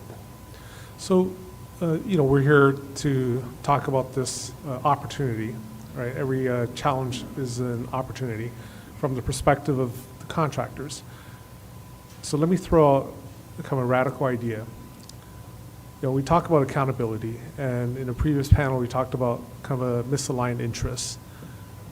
What if, leaving legalities and legislation aside, what if the utilities and facility owners said to the contractors, 3 of you guys are contractors, okay, this is not an efficient system, and there's some misalignment of interest. What if we just paid you guys, when you call in a ticket, whatever we're paying our contract locators or what we're spending in-house, we'll just pay you guys that, and then you go remediate this locate however you want.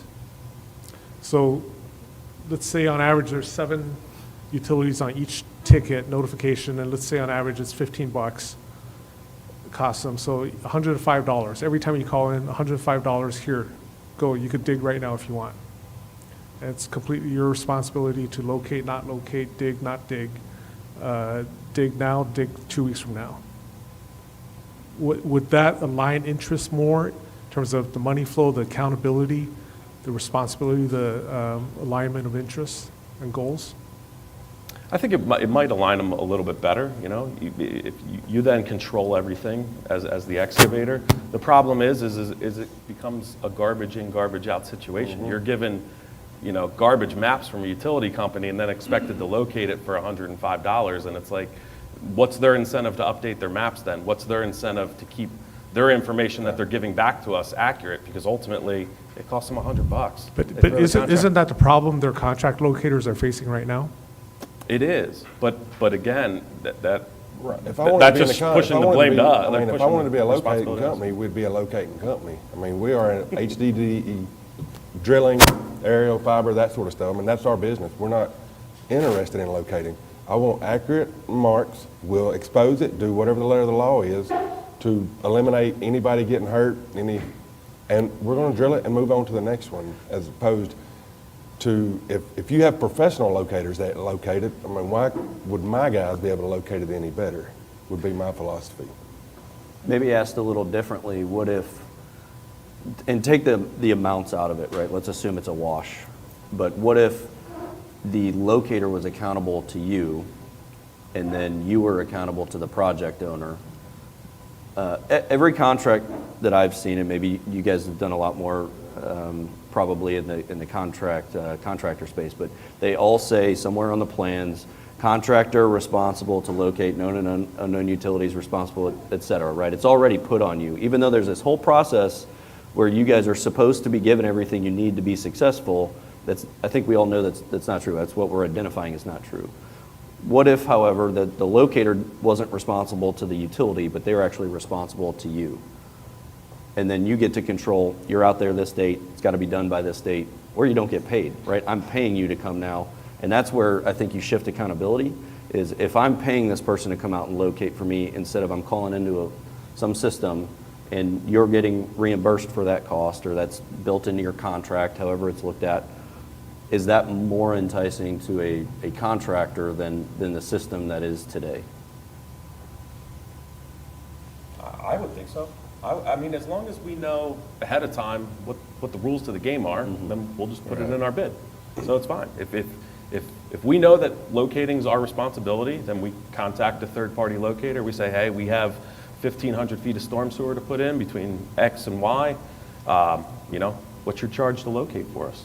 Yeah, it's whatever, X amount of dollars. So we put that in our bid, and then we control it. Sure. I don't see any issue with that. At least then everybody that's involved in the project, you know, because what we see is with big locating companies, like they cover such a wide area that it's not their project. They just have another ticket they got to fulfill.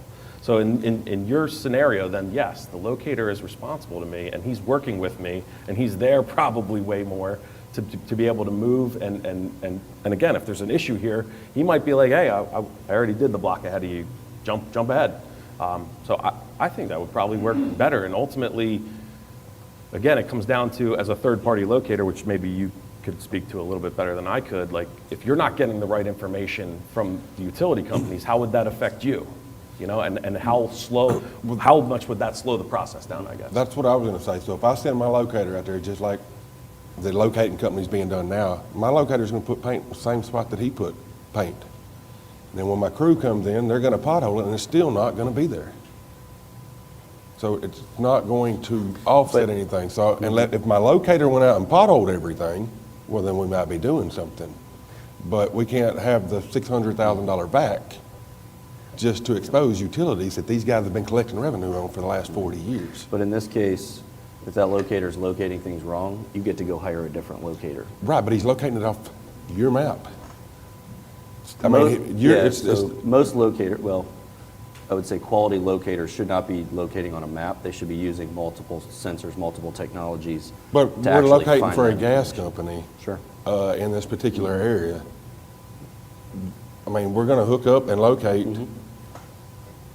on it if it's there, but there are instances where they're using maps because they're using poly pipe that doesn't have tracer wire on it. Or the tracer wire's been cut. You Right. know, it happens all the And time. so he's putting that paint on the ground in the exact same spot that USIC put. So we're not actually gaining anything now except I'm dealing with a locator as well as drill crews and the rest of this. That's my feel So on it. this is interesting. It's a interesting path where are the contractors on the panel saying the quote unquote problem with locating right now is not so much a misalignment of interests, but it's a problem with the maps, with the lines without tracer wires. It's a technical problem because these are two very, and it could be, 60, 40, it could be, I'm curious what you guys think because if it's a technical challenge, then, it's very different than like a misalignment of interests or kind of a stale process, if you will, or an ancient process. I mean, I really don't have any trouble with the accountability is what I'm trying to get. When your line is mismarked, I need to be able to recoup my downtime, my mob in, my mob out. That's where I want to be accountable. When I damage your line, I have no problem writing you a check and we accepting this. But whenever your line is mismarked and you paid your locate company to come out there, he put paint on the ground, I went out, backed it, potholed it, did whatever, and it's not where it's supposed to be. Now you come back out there and we think it's over here now, and lo and behold, I did find it. From the time this happened to the time it stopped was 6 hours of downtime. In reality, that's what, 2/3 of the day on a 10-hour day. So we could have been somewhere else, but no, I can't hold anybody accountable. So I more or less wasted a half a day by the time we get set up or get it located and actually get it done. And there's no way for me to absorb that charge. And if we're working in 6 different neighborhoods in that particular town, and this is happening 2 or 3 times a week, I mean, that is a substantial amount of lost productivity, revenue, however you want to look at it, and nobody to hold accountable. And it's that reciprocity that would allow, allow the accountability to be a little more evenly shared, right? So if you're out there and you could do it, you could skin this cat any way you want. Pay me a finder's fee. If I find your line off the mark, pay me $1,000, pay me $500. What's it cost you if I break it and it's off the mark? Right. That costs you $5,000. So pay me $1,000 when I find them and they're off the mark then. And then I'll pay your bills when I hit them.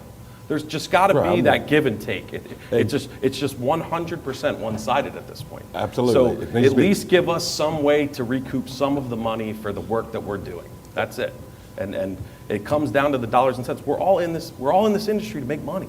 Everybody is. The utility companies are in it to make money. The authorities are in it to make money. Everybody's in it to make money. So just make that dollar and cents, reciprocal. If I hit something, I'll pay the bill. If I don't hit something, give me some money too. And give me credit. Give me, I mean, I'm going to have some charges coming from you, so let's just put it on my tab, but the other way. Yeah, no, it's exactly.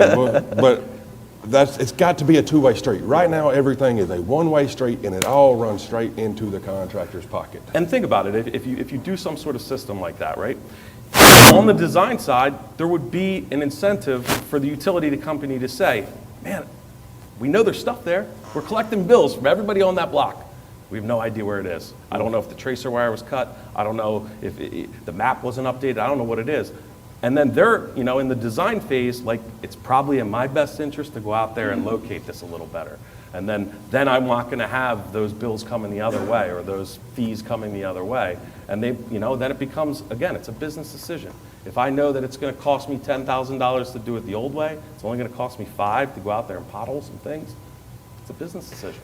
I think the problem can be, especially on the design side, right? It's where the ROI of doing that design up front sits. So if I'm the utility owner, I'm paying for that design up front, or if I'm the utility installer, project owner, I'm paying for that design up front.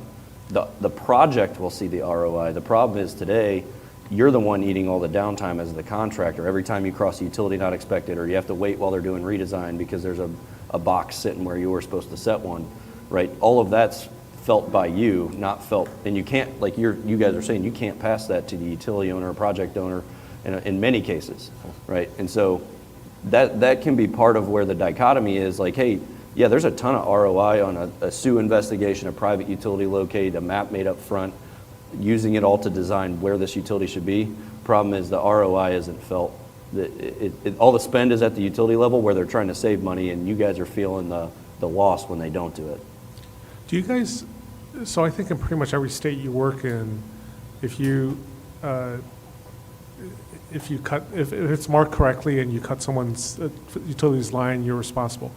Do you work in any states where if the locate is late by the utility, they're legally obligated to pay you downtime? No, No, I would love that. no. Right. So I think, I mean, isn't that the explanation for a lot of this, at least I'll say perceived, because it's the contractor's perspective, perceived lack of accountability. Because if I'm a utility and I'm late marking it, downtime's your problem. Downtime costs are your problem. So, I mean, what is that something you guys want to lobby for, or I mean, it seems I like don't there's a really- disconnect there.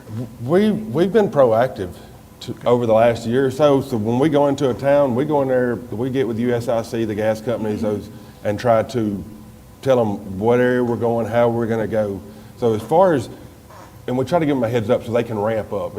We don't want to roll in there and then on Saturday and start drilling, put 10,000 feet of locates in on Monday morning, because that's going to be a roadblock. But as we're moving into these markets, we're being proactive. We have a pretty good relationship with USIC, the gas companies that we're working, and we're giving them a heads up of where we're going, what we're doing, prior to just getting in there. So it's not, maybe a year ago, that would have been something that we would have had an issue with, but we've learned and we've gotten involved in the 811 chapters in all the areas we're working for, and it's created good communication. I mean, it hadn't stopped the bills from coming, and they give me an address where to send my bills, but everybody is at least on the same page and we're able to talk, and they know where we're coming and going and so on and so forth. Okay, and not, on that note, we'll have to stop. This is fascinating, and we've kind of gone over our time. Can we give a hand to our panelists here? Let's get at it. Fantastic. Thank you, everyone. We're going to take a quick break. We'll take a quick break, and we'll come back for those live streaming. And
maintains the computer. But here, it's often different, and that's what makes it even more challenging.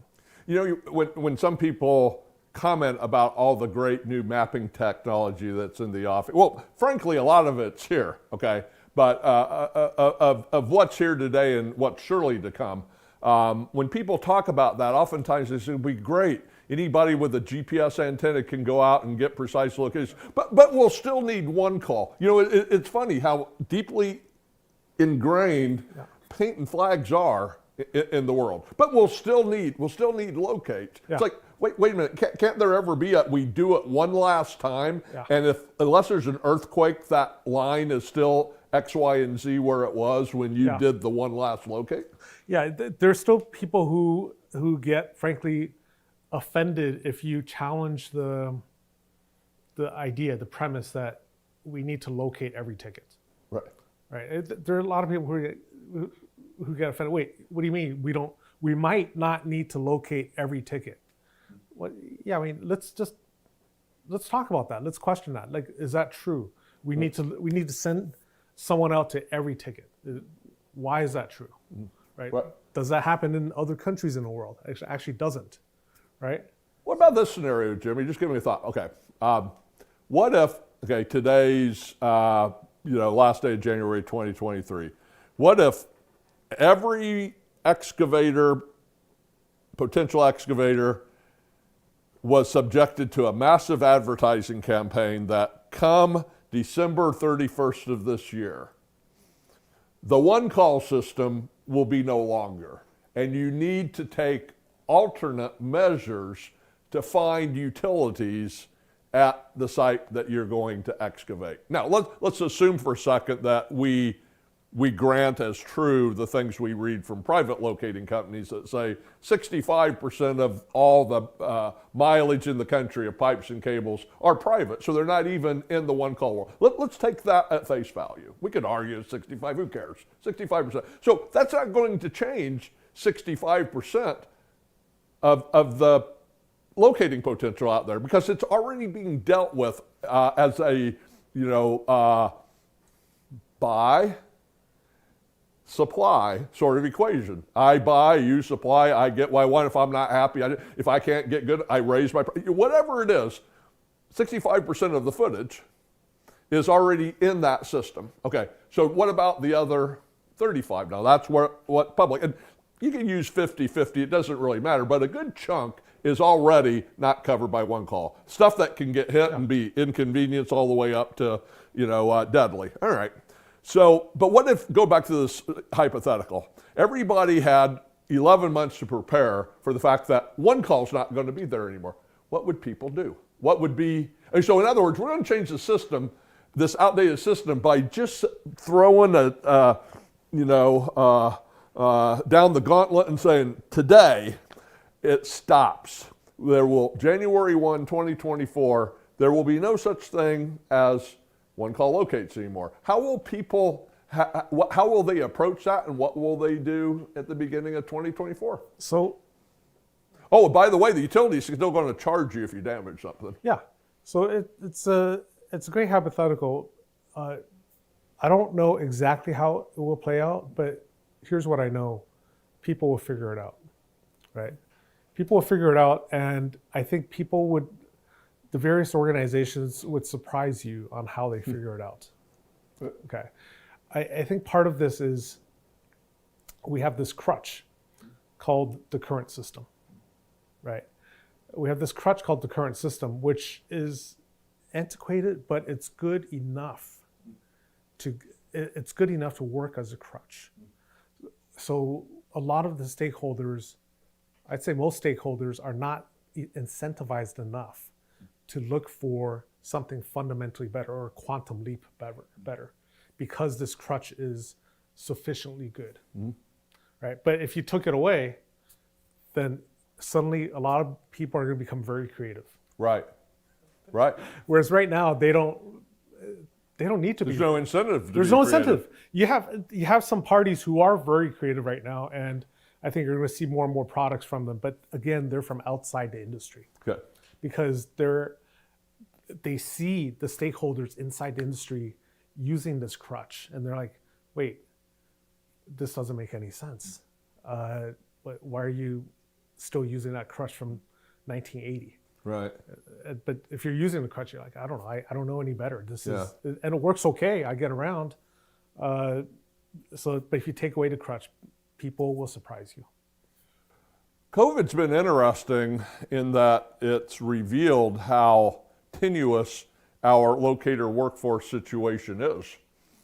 In fact, if I had to say what the number one problem with our current system of damage prevention is I'm not sure there will be enough people soon that want to locate.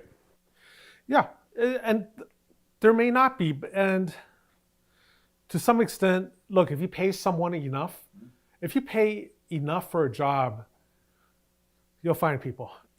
I think the locator workforce and how you have a fixed workforce during any short amount of time. I mean, over 10 years, you could grow it, but over a 2-week period, you can't hire a bunch of people, right? So you have a fixed workforce and a variable workload, right? And the analogy I give is, imagine you and I run a restaurant, and we know what's going to happen any one day, which is there are going to be anywhere from 0 to 5 spikes in volume. Right. Okay. But we don't know when, because current restaurants, they know there's going to be 2 spikes in volume, right? Lunch and dinner. Okay. The rest of the time, you have a skeleton crew, or you can even shut down. But if you and I ran a restaurant in this business, the analog would be, we know there's going to be 0 to 5 spikes throughout the day. We don't know when they're going to be, and we don't know how long it's going to be, and we don't know exactly how high the spike will be. But we have to staff accordingly. Right. And we don't get any, we might get 5 minutes warning, like 5 minutes warning. Hey, in 5 minutes, the volume is going to go up 8 times. Well, we're like, okay, what do you want me to do about that? Right. So you hear a lot in this industry about, why don't you staff to the peak? You hear complaints from excavators or others. I would say you hear that from utilities as they question the business practices of the contract locating companies they hire. Why don't you staff to the peak? And my response is always, point an industry where you staff to the peak. There are no industries that staff to the peak. Even the utilities that might complain, even the utilities, they cannot manage their power output to the peak. You hear about rolling brownouts or rolling blackouts during the summer. They can't manage to the peak. So, and the reason for that again is the payers of the system and the recipients of the goods and services of the system are different. Right. Right. So I need it done. So does everyone else. I don't care. I knew about the work I'm going to do this week. I knew about it 3 months ago, but legally I don't have to call it in until 48 hours beforehand. Right. So that's what I'm doing. Right. Right. But if that excavator were in control of the locators and as well as other things, that excavator would let them know, like, listen, 3 months ago you say, in 3 months I'm going to need these locates done. Right. Right. Yep. Right. So that's again where you have a disconnect. Right. And but the staffing, it's just impossible to staff to a peak. No company, no industry staffs to the peak. Right. And part of it is we're going to have to, again, stop pretending that all tickets are equally important. Right. If the one call in the state already knows, like, look, we're backlogged, we're already on average 2 days late, and we're going to have to turn away these types of tickets. Again, you're going to have some old timers who are going to be like, wait, how can you turn away tickets? Well, do you want me to turn away 20% of the tickets or be late to 100% of them? Right. Right. Right. Yeah. As offered up as one of the meaningful suggestions on how to deal with late tickets. I personally don't buy into this argument a whole lot, and it's related a little bit to what you just said, but it's during high times of usage of the one-call system that the completion, locate by date and time gets extended. So if it's normally, and let's just use 48 hours, okay? All of a sudden, there's more tickets than what the locating staff out there in the state can do. So what we do is we take that 48 and move it to 96. Okay, so that way there's more time to get those tickets done. In my experience, what I've seen is that happens, that works right for this one slug of tickets, but now 96 hours becomes the impossible to get to time as long as that volume stays the same because you have the same number of people. So all you're doing is moving the slug down the calendar, but you don't get rid of it. You don't address it in any meaningful way so it doesn't happen anymore. I agree with you generally. I think people are going to game that system. Yeah. We love to say we're free marketers. We live in a free open economy, and we're pro markets. But it seems like in this industry we're very much anti-markets. Okay, so if you think about that scenario you gave, how do other industries resolve that? Mm-hmm. So if you use Uber, they have what they call surge pricing. Right. Okay. And how bad do I want to take an Uber? And you know what's the one thing worse than surge pricing? What's that? No surge pricing. Yeah, right. Good. Okay, because the one thing worse than when I need to go from Wrigley Field back to my hotel after a Cubs game and there's a surge pricing premium of $15, is to not have surge pricing, and then you know what's going to happen? It's going to be like the wait is going to be 45 minutes. Right. Right. So surge pricing, yeah, your wait is 2 minutes, surge pricing premium $15. Right, and if I want to wait for I want to go to the Cubby Bear and have a couple of beers. Exactly. Yeah, I want to go to Murphy's, have a couple of beers. Yeah, Exactly. absolutely. But what we do in this industry right now is we have no surge pricing. So you're exiting the Wrigley Field along with 40,000 other Cubs freaks after the game. You want to Uber? Yeah, it's the same price as last night.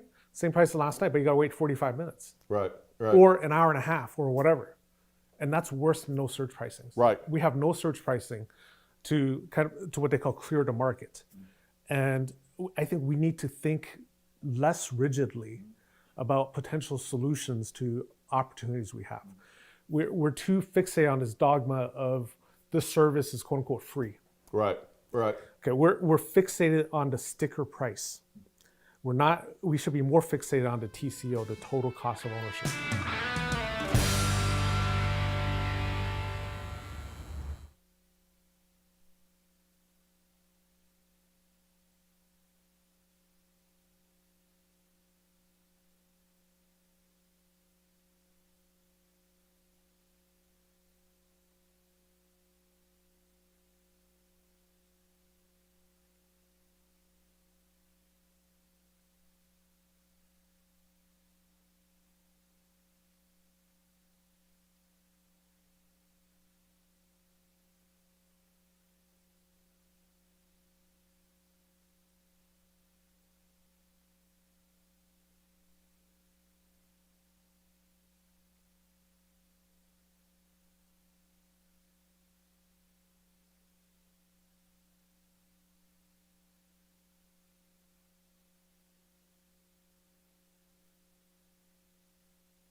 Like you, America.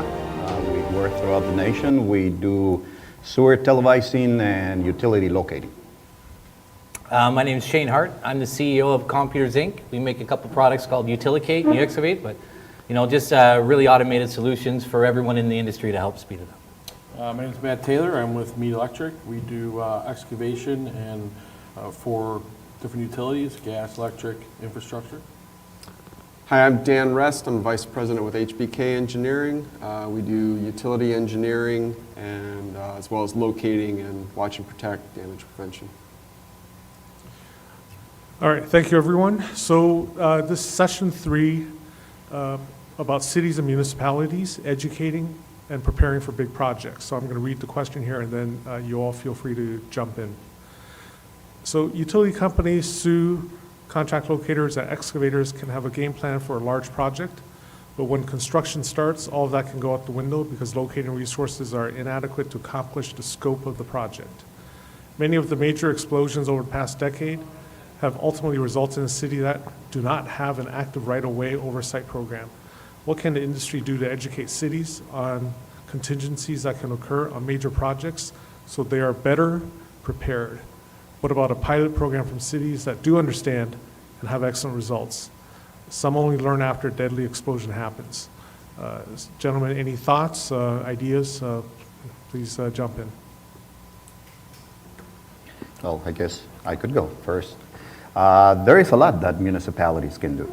In the previous session, the past 2 sessions, today we heard a lot about needing legislation to close some of the gaps that we have in our industry. But frankly, the municipalities through their permitting process have a great deal of power, and they can include through ordinance quite a few requirements to make sure that all us that have a different piece of the lengthy design construction process, coordinate, talk to each other, have the best information possible. You notice with the municipalities, you get a lot of different sizes, right? So like what happens for you try to share a case study, but like, you have the city of Chicago sharing, hey, we're doing this up here, you should try this in Southern Illinois. It's not the same thing all the time, right? So even when we listen to like right-of-ways, and that's kind of surprising to me even that people don't have it. It's a practice that has shown successful. Anytime we do more planning, just as we talked about with SUE, you have to show, well, you get this at the back. It's not always about right now and planning it out. And so that's, first things there is the right-of-way and coordination, whether it's a utility coordination committee or just having those right-of-ways is something that they should definitely bring on. Certainly. Yeah, absolutely, Shane. You said it. I mean, the planning is really the key, right? Because if you get to the field and find out you don't have the locating resources that you need, as was in the question, it's almost too late at that point. Right. Because when you do planning up front, you know where the utilities are, you do the required engineering, you can go in with a game plan, whether it's coordination between the utilities on relocation or designing around the existing utilities. That's really the key. So getting together ahead of time, and especially on large projects, and doing it with enough runway that you can have an adequate plan so that when you do hit the field and the shovels start digging, you know what's there and you know how to deal with it. Yeah, and I agree. I mean, planning for the excavators is the same, right? I mean, we need to make sure that we're planning for us when we get out there so that we can be productive. We don't want to go out there and sit there and spend our money just standing around looking at each other, right? So we want to make sure we're productive, and planning from the engineering and from the locators and everybody to bring it all together as one is huge. Absolutely. Good point on the issue of large municipalities versus small municipalities, but a lot can be learned. I mean, we know the city of Chicago has a great program for the planning process. The OUC coordination program is a model that other large cities from across the world come to see and look to implement. But locally, even in the smallest municipalities, our contractor partners, those that we heard at the previous session bear the cost of bad planning, have so much that they could do along with their clients, whether they're working for the gas company, the electric company, or the cable company, to make sure that at the very basic, a permitting requirement is a pre-construction meeting that includes everybody. Not just the utility owner, not just the project manager, not just the contractor doing the work, but that also includes the locators, the municipal locators, all of the partners, and the municipality themselves, so that they have a chance to say, hey, time out. We have this whole stretch that is not going to be able to be located, and we will need more time, and we'll need a lot of communication. So a lot of it is just basics, and a lot of it is us from the industry pushing for that, or working with our customers, working for our municipalities, because, we, like Pipeview, we work nationally, so we get to see what works in some places and what doesn't. Mm-hmm. So Matt, here's a question for you. So when you're on a large project, does your company ever bring in your own locating resources? Just knowing that you'll actually save money by not having to wait on locates? So no, since we're typically, in the city of Chicago, we basically go off of the OUC, right? I mean, it's the whole process that the city has. We don't have our own locators for that. We have our own locators for IDOT and for the tollway, which they do their own, but we don't bring in our own locators for. Now, if you're on a private job or if you're on the private side of it, then we hire a private contractor to come and do private locating. And that's where somebody in one of the earlier sessions had made that comment that maybe at some points, if it's felt that locating resources are going to be a problem,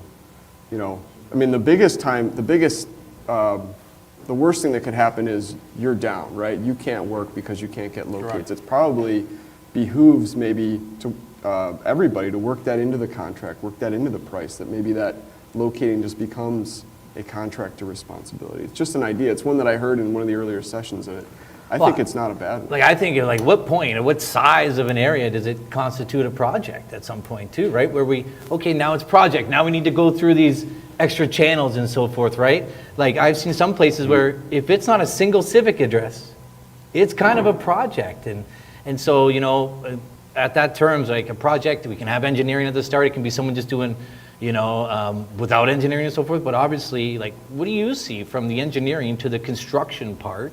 And how does the telephone game happen from what you have in the plan, from what they're locating in the field and painting on the ground? I mean, even from your experience as well, seeing that out there, it's almost like a telephone game where there are a lot of back and forth, a lot of mismatches, the public locator coming out doing maybe an incorrect area that you don't need. And I know a lot of times excavators on a big project might go to this area or over this area. Yep. Just like we talked about in the one before, hey, I have downtime here. I'm not going to stay here. I got to keep going. So I'm going to go over here. In your experience, Dan, like how often do you see, you're from the construction side and engineering side, what's the telephone game, and is that an issue or is that pretty good? So if you're doing, if everyone does their job right, it should be efficient, but that's a big if, right? So, from the engineering side, if you're creating those utility base maps correctly, you should have the contractor should have a very good picture of what's underground. And they should be able to look at that drawing and look at the locates on the street or in the right of way and say, yep, that may, see it, all makes sense. If it's done correctly. That's on maybe a small project, like a small building connection project or something that's maybe a block or two long. When you're talking about big projects, and here's an example, I think this is a really good one. The Wacker Drive reconstruction in Chicago, right? Wacker Drive is basically a long, the whole thing is a bridge, and it was built, I don't know, probably in the early part of the last century, and it was rebuilt starting in 2000. Well, before they rebuilt Wacker Drive, all the communication companies got together and relocated to a joint build installation that was coordinated and centrally managed, and they were all there and out of the way ahead of time so that when the construction happened, they didn't have to worry about any of that. And they did this, CDOT did this in like 2001-2 timeframe, and then half of Wacker Drive got rebuilt then, and then the other half didn't get rebuilt until like 2011 timeframe, so like 10 years later.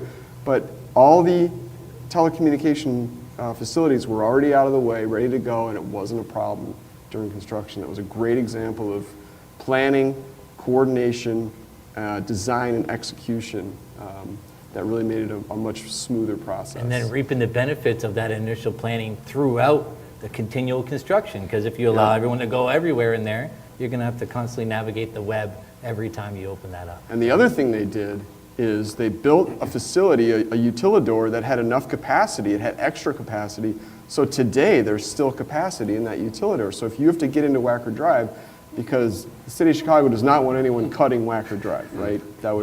Anyone that lives here totally understands what I'm saying. But there's ducts in that utilidor that are still available that, they had the foresight to also build in extra capacity to the system. Yeah, and when you say large projects, right, so I consider every project a good, decent-sized project, right? Wacker Drive was a great opportunity for them to go ahead and get out there ahead of everybody. I agree with Dan 100%. I mean, that was an opportunity that probably can't happen unless it's a larger scale, right? But coordination, it was all about coordination. It is, and it's all about getting all the players together, having a centrally managed utility coordination contract, and that's really almost an engineering activity in and of itself, and having somebody, whether that's part of the design or whether it's a separate contract, but having that be a scope item and investing in that, because ultimately it will save money and it will save a lot of headaches down the road, and save time and save downtime on transportation projects and all that. I firmly believe that planning piece for any size of project, then being in the design side, I haven't been for more than 30 years on the utility owner side. It's got to be almost, the planning, it's got to be at least as many hours invested as the construction side, if not even more so. okay? Because if you have good planning, your construction time period will shrink. If you have bad planning, your construction period and your budget is going to explode. So, it really comes into having the best information on the front end. So, Saul, I want to follow up on that. You said something that I find interesting. You said municipalities have clout through permitting process. Can you expand upon that and clout to do what? To force these planning meetings to, expand upon that, like others to chime in on their thoughts? I guess that would be a little bit revolutionary to include and mandate a pre-construction meeting with all the parties that are going to be impacted by the project. But a better example is, for instance, now the increasing number of municipalities that are requiring the person that is taking out the permit to include sewer locating as part of the job. Okay? If you're going to be directional boring, if you're going to be excavating beyond a certain depth, that the scope of work is going to include the sewer locating. And many municipalities are doing it via the permitting process or via the ordinance process. I don't think they are challenged because they're, overstepping their authority. It's really specifying how work is going to be done within the right-of-way. And that's what I mean. I mean, City of Chicago is a good example of moving us forward through the ordinance process, which did not have to go to legislative. If it's legislative, as some people say, we get action, not always perfect, but at least is one step forward. I always talk to municipalities too. Sometimes they try to dodge the call center. If they don't have to join, they don't join. But I'm like, all that data in there about everyone working in your backyard is valuable, because you might take your permitting department and now you can cross-reference all the dig jobs that are happening to make sure, and you can find bad acting contractors that say, hey, they're digging without a permit and they need a road crossing permit or municipal consent to carry that job. And it's about, taking that little extra action to be a little bit better at your job sometimes. And so I always push municipalities, get that locate data. Let's create value-added stuff. You might know of projects that you didn't even know about, so that you say, hey, pause, and we need to have a utility coordination meeting. Yeah, the City of Chicago has a process through the Office of Underground Coordination called the Existing Facility Protection. And so that's not necessarily a planning process per se, but it is a design review process where any design that's going to result in an excavation of the public way has to go through this review of all of the stakeholders in the public way. So that includes all the major utilities, and then other stakeholders like some city departments themselves, city engineering, things like that, CTA, just other stakeholders in the public way that would be affected by a project. They all have to review it, and they have the option to either say it's good to go, approved, or they can put a comment on it and then that results in a conversation between the design entity and that entity, and then they have to come to a resolution, and then eventually all those members, and there's about 30 of them, have to approve every project in order for it to get permitted. It might sound like a very arduous process, and it is certainly thorough, but it also results in much more efficient and smooth construction and coordination. We talk about it a lot at the CGAs and some sort, looking at with the 50, looking to reduce damages by 50% in 5 years. We talk about Chicago a lot about how sometimes taking a little bit longer is not a bad thing, and double checking and making sure, and you sell it all the time on the ROI of SUE, right? But looking to intervene at that point in time so you can guide for future, whether it's that UCC, it's about taking a UCC process and incorporating that into the 811 to try and capture things. And here in the state of Illinois, you have Chicago that has its own call center because they found it to be very valuable to be very involved on that front end. For the excavators too, it's, when it goes through the OUC process, that everybody's looked at it and everybody's reviewed it, right? So when it comes back, that this has already been, everybody's seen it. Everybody knows what's coming. It's not a surprise. It's not, it's there. And for larger projects, It's huge too, to coordinate everything. And you can look at that plan and know what you're looking at is worth something, you know? I was just going to ask that. Like, once you know that it's been through the reviewing process, your confidence probably increased in that Sure. data. Sure. Right? Where you get a mark from these guys are vacuum excavating a mark that's already there to double check to make sure that that mark was right. Yeah, and I know the data comes from the city, right? I mean, it's not 100%. It comes from the members, so you're more confident. before the existing facility protection process, there's another process called information retrieval, where all of those same utilities that are going to review that design provide their information to that design entity, who then takes it and builds that utility composite drawing, which is what you see, and then designs over that with the proposed facilities. And so then it comes full circle. We get the information, do the design, and then give that back to the members so that they can review it and ultimately approve what's going to get built. And in some cases, object to it. Sure. And provide in additional. many cases. In many cases, object, but it's, some people may find it annoying, but in some cases it's constructive because they may have critical facilities. Exactly. Right? Yep. That they may not show the size, the pressure, the voltage, and so forth, but it's all for the best because they're telling you, you can't be that close. Right. Okay? Yep. And You there's gotta be comments for that. further out. There's a comment portion for that. Yeah, so, that's excellent information for a contractor that then competitively is going to be having the same baseline of what they're Correct. basing their prices on.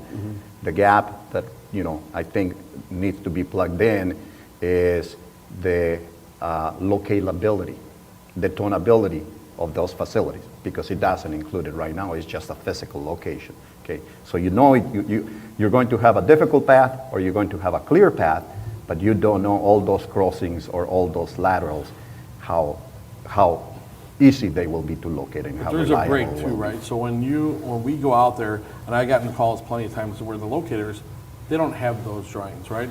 Somehow or Yeah. another, we should And find a way to give those why is drawings that, to the right? locator, right? So, I'll get calls and they'll say, hey, Matt, what are you guys doing here? Well, you guys should know that what we're doing, right? Because your entities reviewed it. Yes. They've signed off on it. Yeah. You should know what we're doing, but of course, that's some kind of lost in the shuffle. Now, I was going to ask you that when you're doing a big project, because what's a big topic is sharing our data and our GIS, right? But at some point, everybody's work order system will have a GIS component. As a contractor, if I put something in, I want to track my data that I store in here. What's your experience on big projects where the municipality says, here's our data, and because they can connect with an API to you, they can share all that with you in a secured manner. They're all learning about it now. What's your experience with them sharing that data? We don't get that. The only thing we get is the drawing that we get from the engineer. So I can. There's no sharing Yeah. of that to the contractor. To the contractor. So most, I would say 99% are very open, here's our information they want, because it ultimately benefits them. We had one recently, it was a really weird one that I've never encountered before. We had a utility that wanted us to sign a non-disclosure agreement before they would give us their atlases. Yeah. And we went back to them and said, the whole point of it, you giving us your atlases is so that we can put that information on our drawing and ultimately protect your facilities. And they said, so we said, this is going to be viewed by other people, owners, contractors, reviewers. And they said, okay, well, we'll just get them all under non-disclosure agreement as well. And it was like, well, that's not really practical, and I'm not quite sure how that's going to work because we don't necessarily know all the parties that are going to be seeing this. And it ended up being, it was fine because we weren't even really crossing them, but it was just a really weird approach, and I've never heard of that. And I would just want to say to the leadership of that company, we understand the information's sensitive, right? And that, there's a lot of security concerns, but ultimately, if you want your facilities located, the biggest threat to your facilities is going to be somebody digging on top of them. And if they're going to be doing that, you absolutely want them to know that you're there. Correct. We always point to Shell making their assets publicly available, right? And you're like, at that level, they're doing this. They're trying to be a trendsetter, Hey, Mr. Holding it down long ways. Depends on what the infrastructure is, right? We got some serious defense stuff that, that's a whole different game. But in this aspect, you're part of a project, we're just trying to keep it safe. And you see these municipalities right now, they'll go, even now on the tech side of it, they'll go, okay, we'll give you your data, and they'll have, a bunch of contractors, and they'll look to give it to you physically, and so you can load it on your laptop, and now you got old laptops with data sets on it, and if you can just do an API and connect it up there and make it a little bit free, it's a lot more secured. So municipalities and utility companies are learning about this right now on how can we be more secure as well as sharing. And like you said, safety, right? I mean, for us, that's huge. Now we know. I mean, your guys know, hey, this is where it's at. We want, our objective is for everybody to go home safe every day. Right. And that's, the drawing puts that in front of you, Absolutely.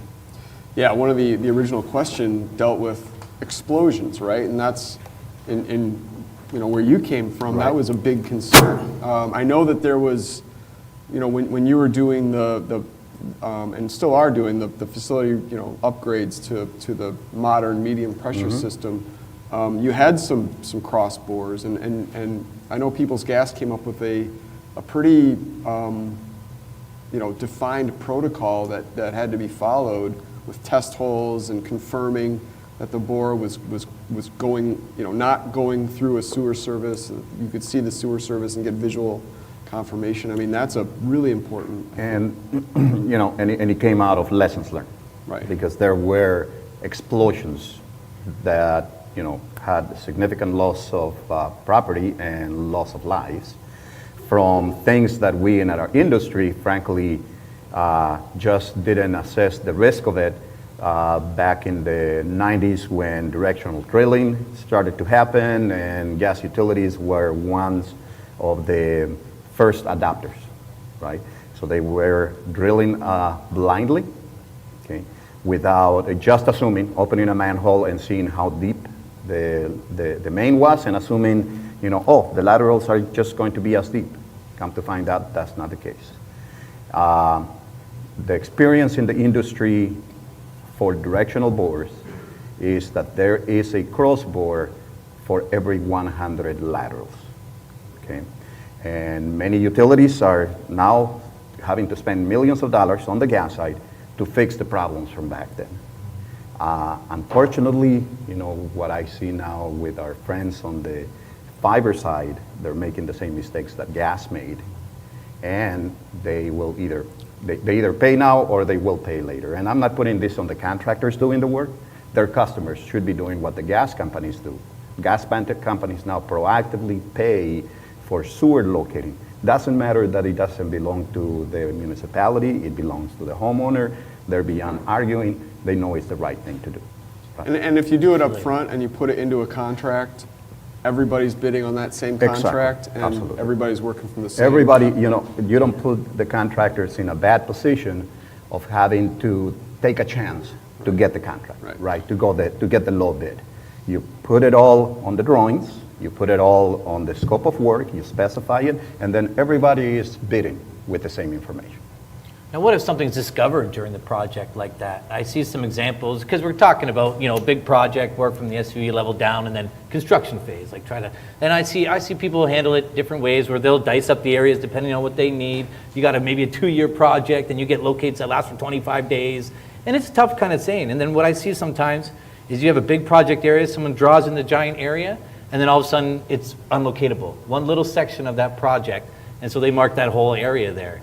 And when you guys do a project, do you break it down within the big project area, or do you call in the whole area every time? So if it's a large project, say you're doing a mile of open excavation, we try not to call in the whole mile because it's going to waste resources for everybody, right? I mean, absolutely. Your locators are going to get mad because, so you try to just make it to where you're going to be, just make sure, ahead of yourself. Yeah. So a block, 2 blocks, whatever, if you're going to work this section, then just call in that section.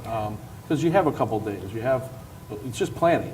It's all about planning. And you're trying to help him too. Sure. It's give and take, right? And so I'm not going to call in my whole thing. I'm calling this little area. Come here and do this for me. We're still good in this area. It's almost like you should keep a map of the live areas you have. And then people get to know each other, and you're going to be back here next week to do this. You know what I mean? So it's a couple Starbucks gift cards. Hey, thanks for the help. I know that trick out there. I've seen, hey, if you're an excavator, you carry a couple of gift cards in you because you want that locator to come back. It's a relationship thing, you know. Whether it's a utility doing the locates or having a contractor do it, you have to have that relationship with that local locator so that they can tell you blocks ahead what you're going to run into, you know. So, yeah, that area is going to be tough to locate. It's not tunnable. I'm going to have to do it all by measurements. And, you know, when you get into an area where you can't find it, call me. You know, Right, and you can help them too. I mean, That's there's, right. you can open transformers, you can clip on, you can help them get into manholes. I mean, you know, assist the locators. Yeah, it's that relationship thing, definitely. Yeah, we did, someone said, I said the word communication's a big improvement. Someone called it a bit of a buzzword for me the other day, and I was like, let me show you an example. Like, I can be a public locator, and I can get my request, go out there, just paint the ground, update the positive response to the call center, and you have no idea. The only way you as an excavator knows, you have to go log in. I could be a utility with a locator, receive my ticket, that could already check for high profile, and I could send you an alert right away and say, hey, there's something scary in your area. And now as I go in and I do, your locate out there, maybe I don't do the whole thing, maybe I do a section, but I'm drawing. Here's where I located on my documentation to say, don't dig outside this box. And what we find is that visual communication really helps this process, all this phone. So the communication is a big part, but humans are not generally good at it. So if I'm a locator and I'm going out there, some of the systems you can have, like you can have an alert go out to the excavator as soon as it's received, as soon as it's dispatched down to the locator, you let him know that he's on his way. If I have an issue or I got to reschedule, things are done right in there. So that communication, you could have 15 to 20 communication points with an excavator just within the 2 days. Just because of different things happening, unlocatable, here's a stop sign, PDFs going out. You want all the call centers around have different kind of things. I know in Indiana right now, they just pushed where even if you make the excavation the date, like for 3 o'clock on that day, it automatically pushes over to 7 a.m. of the deadline the next day. Yeah, So- the ours is 4 o'clock. Yeah. So we try to like put, information in our packages to tell them about new laws that changed to really help build that and automate that communication with the excavator for projects especially. So with Big regards factor. to Dan's comment about the information sensitivity and NDAs and all that stuff, at another event, we had a roundtable where one of the panelists brought up data sensitivity and government regulations and PHMSA regulations and bioterrorists and all that. And there was a lively discussion about that. And what was even more interesting is after that session, I had a PHMSA guy walk up to me and he said, I have no idea what they're talking about. Right. We don't have any regulations like that about data sensitivity or whatever, and we think more sharing of data will benefit the country. So are we still at the stage where we think there's domestic terrorists, bioterrorists, international terrorists, like just waiting around every corner, waiting for a municipality to release their data, and then they're going to jump on that? Are we still there? Are we past that yet? Or Well, I don't think any of us at this table are security experts, right? But I will say, in reaction to that, like I said earlier, 99% of every utility that I've ever dealt with in my career has been generally open and forthright about giving their information.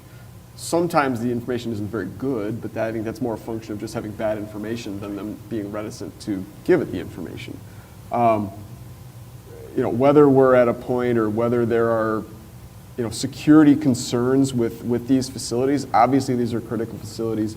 It is certainly something that should be considered and thought about, but to not be open and sharing with this information because of that, I think would ultimately be a great detriment to the utility world. And I don't think, with 30 years in the gas and electric industry, operations, I have to make sure I say that. Us in the operations side, we know what's practical, right?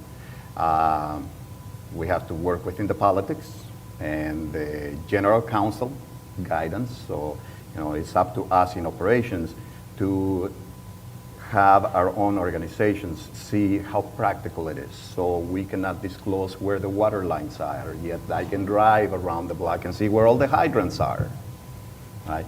or I can tell you where the gas lines are, but anybody can call a locate for any reason whatsoever, and somebody will go and show them where it is. So that's where the practicality comes. It's the, it's the industry push, the Common Ground Alliance organizations, the damage prevention councils, and again, working as a group and working within our organizations to show what's needed, what's practical. And yes, we could hold all the maps under lock and key, but that's not going to keep us any safer. I would argue that makes us less safe. Yeah. Correct. You're seeing a change of the guard too. Like you're seeing it. Like everyone has a mapping tool now. I think there's about 15 of them out there where it's becoming a more popular thing. And so as it becomes more mainstream, you're going to have people adopt those practices. And the benefits are there as we get more digital, right? We can have a more specific white line at the call center. And then there's some benefits in there that really push. So what I see is just people sometimes making statements about the security and the issues without being fully knowledgeable. Like Jem, you mentioned there, someone coming up said there's no real regulations or exist like that, right? And so it's a little bit of the curve. The industry is going to come, but just things take time in our industry. We have a lot of utility companies, a lot of municipalities. Municipalities might be some of the slowest to change because there's some really small ones, and Esri is expensive, and so you're starting to see there's a couple small like IMGIS and DigSense or FiberSense, these other like small mapping companies that are coming in at cost-effective points. So you're starting to see better solutions available on the market because even the tiny municipalities, if they don't know where things are, they run into issues where they'll go to fix a water meter and they'll dig for a week, right? And so then they wasted, a bunch of digging, someone's lawn's all torn up and it's in the backyard. And so they have a lot of losses and stuff to it, so they need to know where their stuff is. And as the technology gets a little more cost effective and everyone can have it, I think it's just going to come with time like most things in our industry. And if they hold all that back from us, the safety aspect would be catastrophic, right? I mean, if we couldn't get the information that we get from our engineers, how do we do our job, right? At some point, it's too many NDAs to sign. That's labor costs right there. You're going to be chasing down people. We could save some locate costs right there. Yeah. So back to the project game plan, what are the obstacles to improving the project game plan for most municipalities, cities, small, large? What are the biggest obstacles?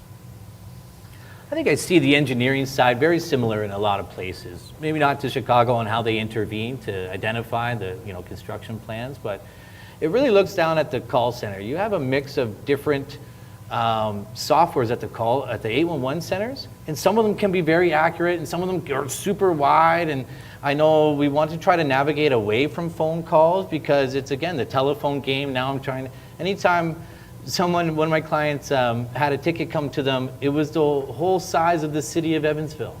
It had about 50 utilities on it, okay, and they caught it because they could see the dig areas, all of them on a map, and the one was giant, and we looked at it, and we had to investigate, and it was someone called the call agent who was making the ticket, and they drew it to the best of their ability, and it was the size of Evansville, Indiana, with about 40 utilities on it.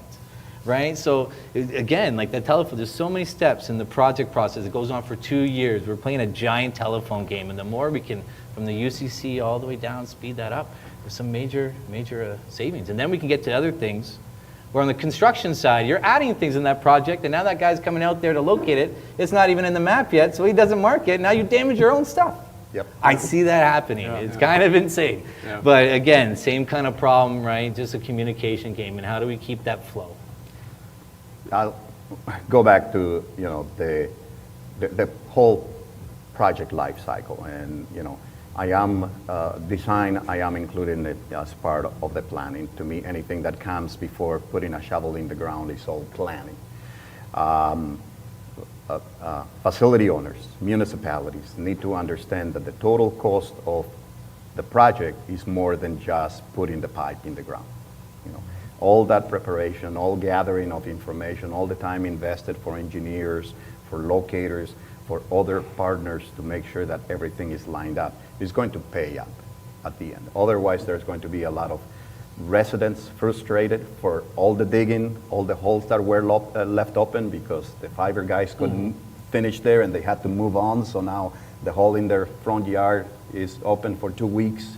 The cost to the end user, the damages, not only to the utility, but in many cases to the facilities of the homeowner. All of that can be avoided if there is enough invested in the front end.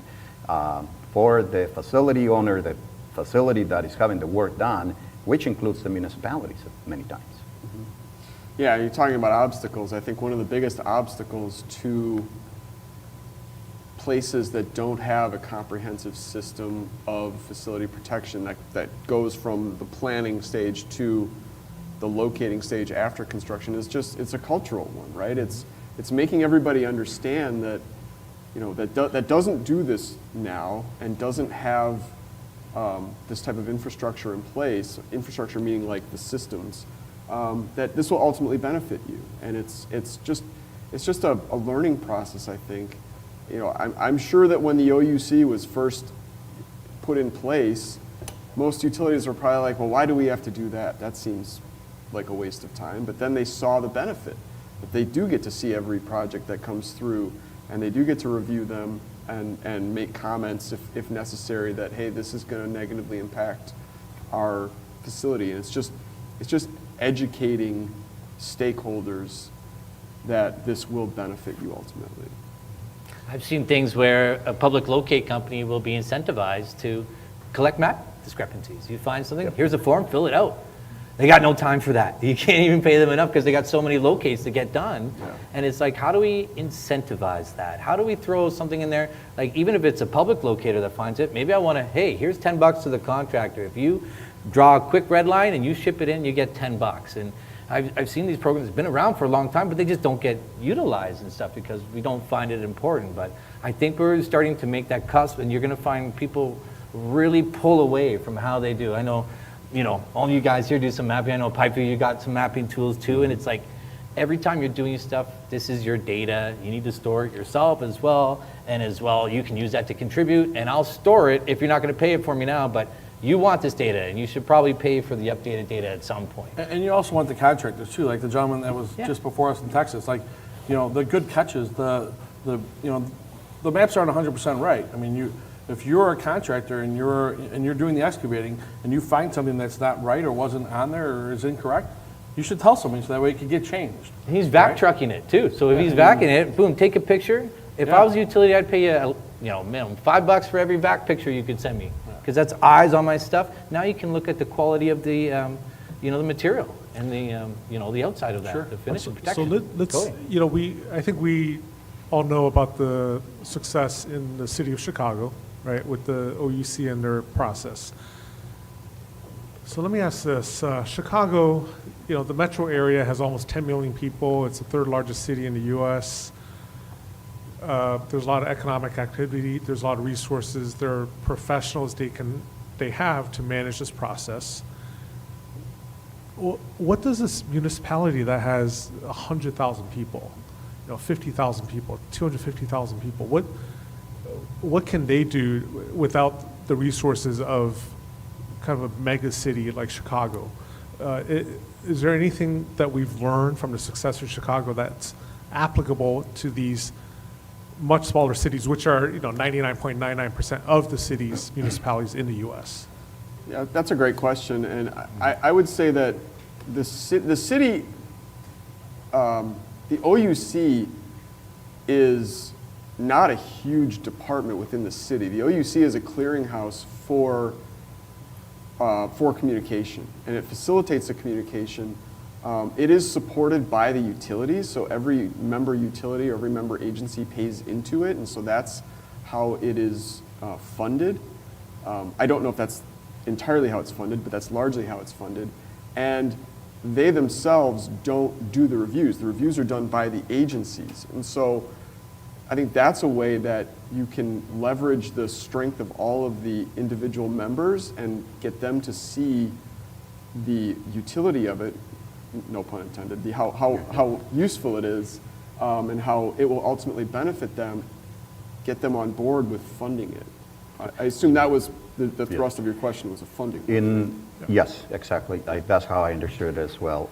And so in the state of Wisconsin, municipalities are able to charge permitting fees for what they cannot use it as a revenue generator, but they can use it to recover their costs. So if they can justify the cost of the permit for hundreds or thousands, they have to be able to link it to an internal cost. Many small municipalities in Wisconsin, they go about hiring folks like HBK to run that permitting contract. And they essentially, they can't, I guess they could add a management fee, their internal management fee, but in reality, all of that gets passed along through the permitting fees to the folks that are requesting the work to be done within the right-of-way.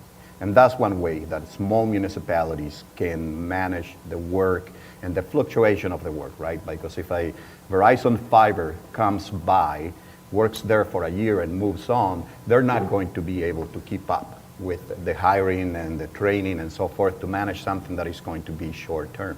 But there are, good consulting engineering companies that manage that for utilities, for municipalities, and small utilities as well. And you have to have the 811 center and, the cities have a good relationship, right? Like that gets intervened somewhere and there's a strong relationship between, and that doesn't always exist at the other 811 centers. They kind of treat most utilities the same way all across the board. And whichever ones are bigger members with bigger ticket volumes are paying more and will get other treatment. You'll find some things there, where they might do some subsidies for some smaller ones and so forth. But in like the state of Texas, water authorities are not forced to join the call centers also. So there's already a disconnect. I think, there's a bunch of steps we can go beforehand too, like get those ones without the right-of-ways to have right-of-ways in there, because that's already proven. And they like some of these small municipalities, they got a lot of work cut out for them because they don't have a lot of funds, but they got a lot of work they got to do to get ahead. And, hopefully these things keep reducing in costs for them so that they can have them in there. Yeah, I'm not too sure about how they recoup their costs, but I would think that in a smaller entity, like you said, the permittings would be huge for, charge the person that's doing the excavation. Charge the contractor that needs or the person that needs the utility put in the ground, right? Yeah. That's the only way I can think of. To me, the cost causer should be the cost payer. And so if it's people's gas gas that is doing the work, they should be paying for all of the associated costs. They're getting everything on the back end. That's right. So likewise for fiber, for electric, whoever is having the facility installed in the ground should bear the total cost of the project. Agree. Okay, we're running out of time. One final question. Let's call this the magic wand question. If you had a magic wand with regards to this topic, what would you do? Whomever, don't all jump in at once. Well, it's been said before, like legislation does help. I don't know if it's a full one, but it might be a piece of it for sure, because it forces people to do it.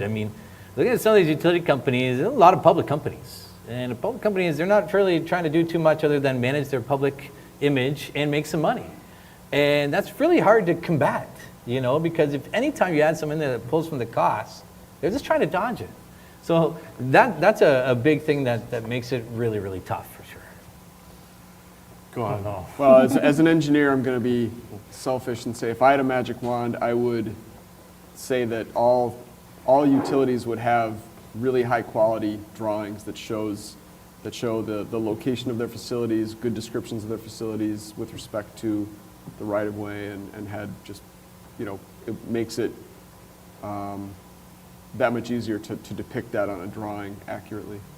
If I had a magic wand, I think that I would I'd try to make sure that everything's accurate, right? And make sure that the design's accurate to how we can go out in the field and produce and be productive. Right? Our objective is to be productive and be safe. So if I got my wish, then you'd get your wish. That's right. Well, if I had a magic wand, boy, just one? Like the rest of the table here, information is gold.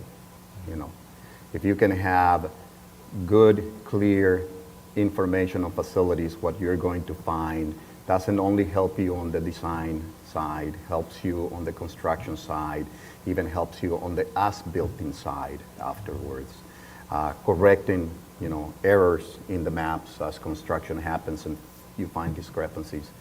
All of that to me initiates from having all the information that you can get your hand on in advance. All right, and on that note, thank you all. Can we get give a big hand? So we're gonna take a couple minutes break and then come back. 5 minutes, guys. All right, 5-minute break. We Thanks, guys. stayed on topic. We didn't hammer that topic.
And so at the end of the day, it's just pound the contractor.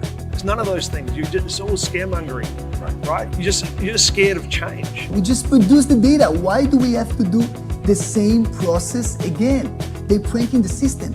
If we collectively have some humility, some teachability, some willingness to listen, some willingness to work together with somewhat of an altruistic attitude, I think we could come out with 2, 3, 4, 5 ideas that would make a significant impact on this industry. Let's get started.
Call it likelihood of a damage and severity if there is a damage. Right. I think for too long, and there are still people who have this mentality of every ticket is equally important. I'd say the majority of people within the industry Which is- treat every ticket like every other ticket, which is, particularly procurement departments. And I'm going to say this very, very carefully, which is a incredibly naive mentality, because we don't say that with regards to almost anything in our lives, right? Like every widget is equally important. No, they're not. They're just not, right? So when you pretend that every ticket is equally important, then what you're essentially saying is, I cannot materially differentiate effort. Okay, so I have to peanut butter effort across all tickets, which reminds me of when we're moving as kids and they gave some fragile stickers, right, to some of the boxes. So my sister put fragile sticker on every one of her boxes. Okay. Right, from the stuffed animals to the wards to computers, right? Yeah. So then what happens is the moving guys see fragile stickers on every box, and it doesn't mean anything anymore. Right. If everything's fragile, then nothing's fragile. Right. If everything's important, then nothing's important. So if all tickets are equally important, then no tickets are important. They're just all tickets to me. Right. I think we have to move away from that. And I think predictive analytics, AI, machine learning helps us do that in a how do you say, objective, unemotional, and probably the most accurate way we can do it. Okay. So could this be the thing that changes how the industry? Yes. Okay. I think it's already changing a little. I think it can change a lot more. There are more and more companies using it. I think the technology is getting better and better. Yeah, no law, and dare I say, no staff who has, by virtue of law, is given the ability to enforce one call law, would ever say what you said. Because if, let's say let's say a landscape contractor wanted to file a complaint with the commission that these 12 tickets were not done in the allotted amount of time that law required, and they called in a second request, and let's even say they called in a third and fourth request, it never got located. If that landscaper makes a complaint at the commission, that commission is going to treat those tickets exactly the same as the tickets down Wabash Avenue in the Loop of Chicago. They're all going to be exactly the same. Right. And because the law doesn't make an exception, and they don't enforce anything that's not in the law. You're totally right, but that's why we still have fundamentally the same system we have today as in the 80s when we didn't have GPS, wireless communications, and the most powerful computer in the world is less powerful than my phone. That's why we're still here, right? I mean, if we were more, this industry is very rigid. If we were less rigid, then we would say, yeah, no, look, your flower planting tickets are not as important as. Hey, we're going to send you a map.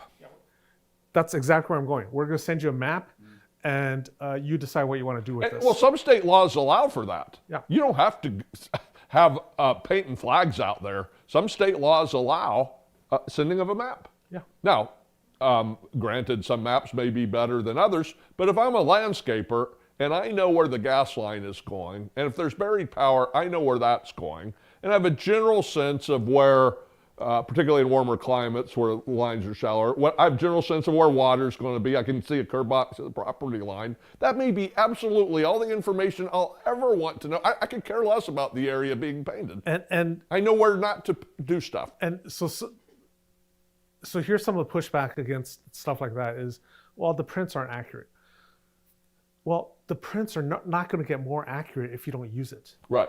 Okay, so there's a chicken and egg thing, right? Where the prints are not accurate, so we're not going to use it. Well, we're not going to get the prints more accurate because you're not using it. Right. So the way to really stop that is to have more people use it legally, right? The law says, look, you have to have, the utility, have to have this level of accurate prints, and they're actually going to be used. And if they're wrong, you got some issues, right? Then, to your point, why or how are they going to get it more accurate? Then they're going to have some more motivation to get it accurate. Yeah.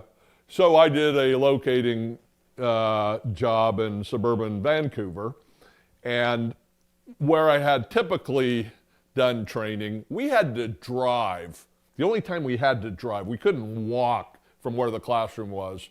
We had to drive to get metal water mains, to get ductile iron water mains, so we could locate. Otherwise, all the mains around us were PVC, polyethylene, whatever, non-metallic. So the equipment we're training on, is useless.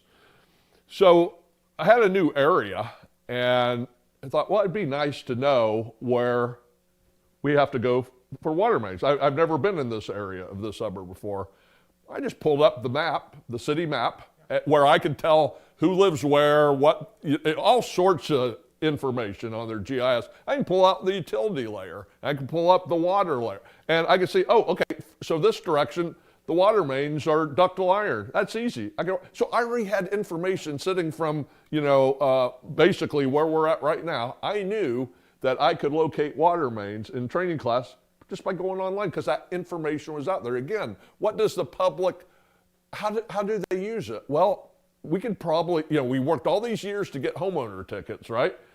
Up to the point where if we treat every ticket the same, we're not getting to places where it can really, help our society move forward, right?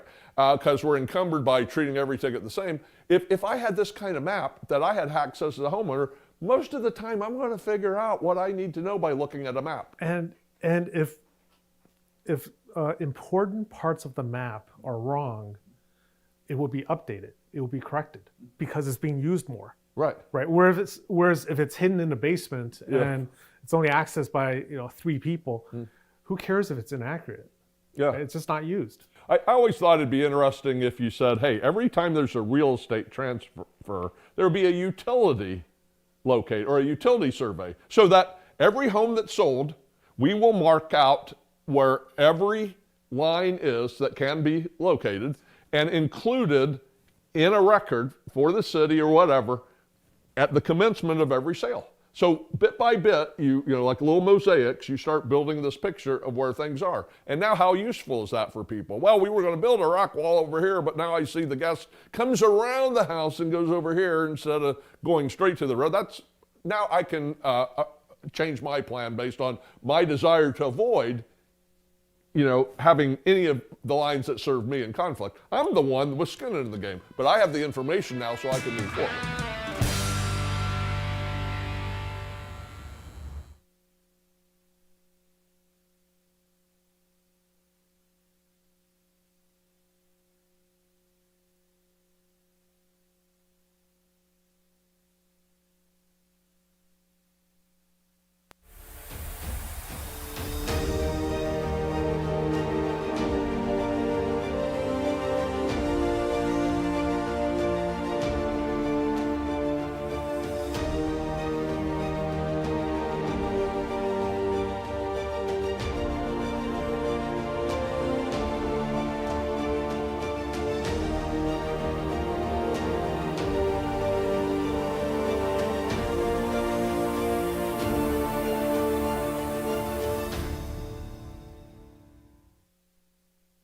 Hi, everyone. Good afternoon. Thank you for coming back to join us. We're still at the Planet Underground Roundtable for Contractors here from the beautiful facilities of HBK Engineering. So I'm Jimmy Wang again with BizMetrics, and I'm going to have our 4 panelists go around and quickly introduce themselves and their companies, starting with Fred. I'm Fred Lesage with AXA XL Insurance. I'm with the North America Construction Business Unit. We insure contractors of all types across North America. I am Angel Torres. I am with Badger Infrastructure Solutions. I am the damage prevention supervisor for the locating division. My name is Frank Bedke. I work for HBK Engineering, and I'm involved with their locating and damage prevention. My name is Ted Troiner. I'm the Vice President at Mead. Mead's primary market is the installation and maintenance of electrical, gas, and technology solutions above and below ground. All right, thank you, everyone. So again, this is Planet Underground Roundtable focused on contractors. So the topic here is kind of fines and laws for contractors. Not enough, it's overkill, too many. And the fines, do they work at all? Are they evenly issued? Too high, too low? Any thoughts? So please, anyone, feel free to start. Okay, so I'll start here. The fine structure the city of Chicago has is pretty fair.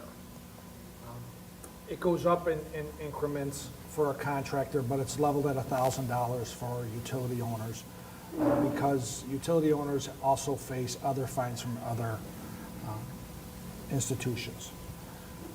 I think the one thing that's troubling, well, for me it's troubling, is that when you're accused of doing something wrong, whether it's locate, not getting there, whatever the case may be, you submit your information, it goes in front of a review panel if that's what you want to do, but the information you get back, it doesn't tell you like what you did wrong or what the person found that you did wrong in order for you to adjust moving forward, just as you're found guilty.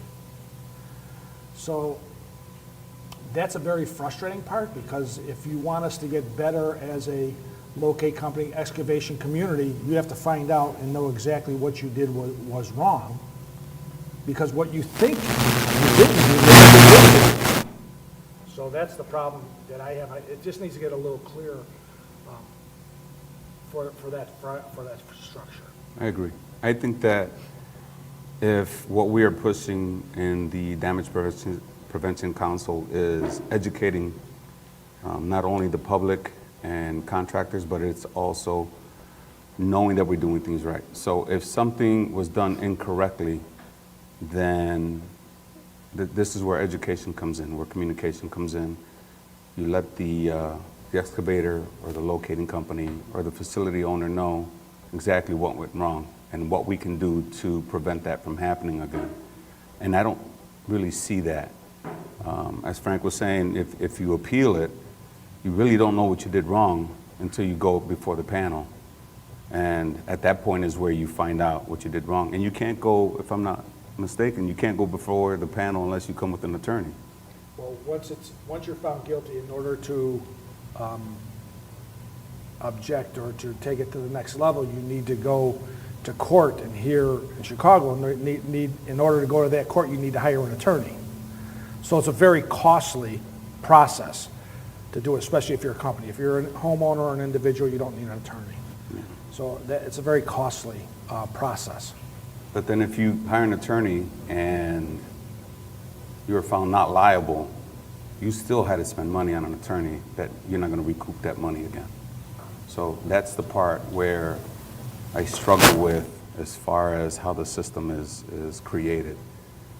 I've always questioned whether the fines are effective anyway. I mean, we had a lot of contractors talking in prior sessions today talking about the costs that they incur as a result of job delays and things of that nature. If you think about the fines and what they're for, theoretically, they're supposed to be an incentive to keep you from hitting something, right? You're trying to prevent the number of utility strikes that we have. There's already all kinds of incentives for contractors not to hit things out there. And it's all the costs that they pay when they do hit something. It's job delays. It's your crew sitting there while an investigation or repair takes place. It's your equipment costs while the equipment sits there. Work with a large drilling contractor in the Pacific Northwest, and he's gone to his crews saying, I don't care if it's our fault or not. If we've hit something, we've already lost. Right. So what is the whole purpose of the fine structure? I don't quite understand, because there's plenty of motivations out there to not hit anything anyway without the fine structure. Yeah, I agree, and for a company that calls in as many dig tickets as we do, it almost feels that it's unbalanced, that there needs to be some type of matrix compared against how many you call in and how many you hit. a company of our size in the city that does this multiple times day in and day out, we have such a minute hit rate compared to another company. We call thousands in every year. We call thousands in and we're successful every single time, except for that small percentage. You have other contractors that call a few hundred in and their hit rate may be 10 or 12 times ours, but yet the fee structure on the fines is similar across the board.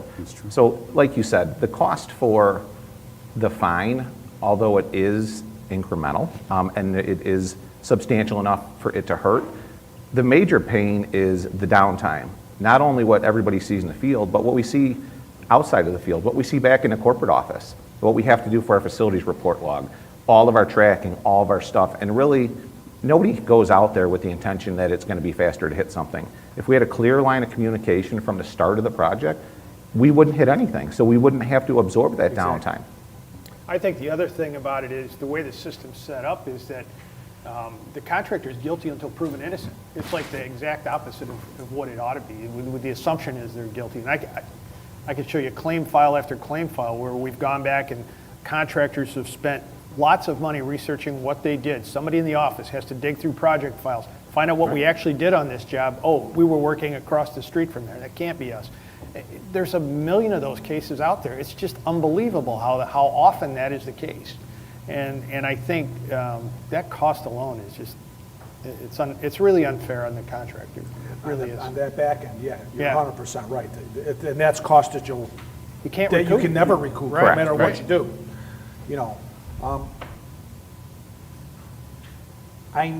In the state, in Illinois, we have two one-call systems.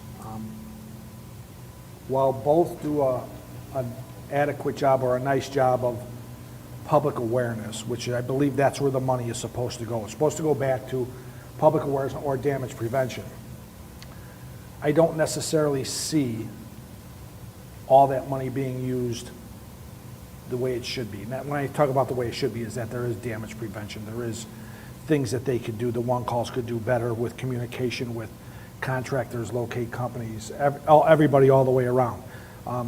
Maybe the one calls can upgrade their software, which I would imagine that they could use for that because that is part of damage prevention.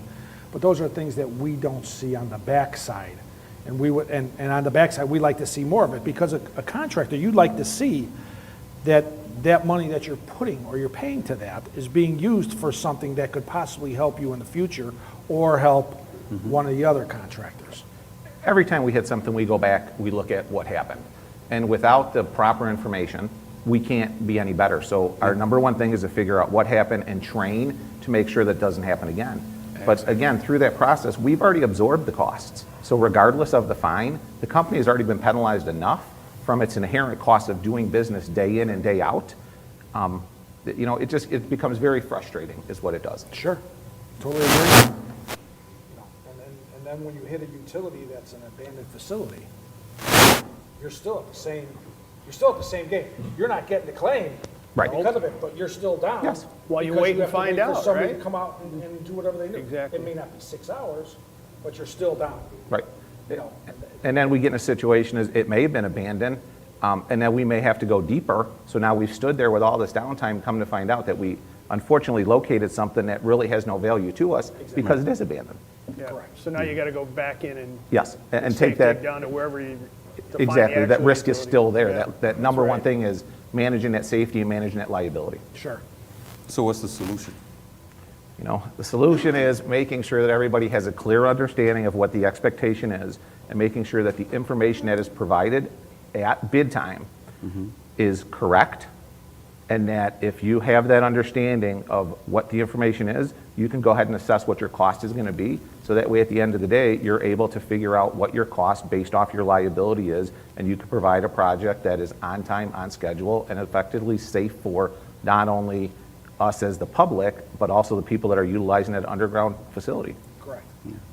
I keep thinking about how the fines are a feature, I guess, of the legislation or ordinances in the case of the city of Chicago. And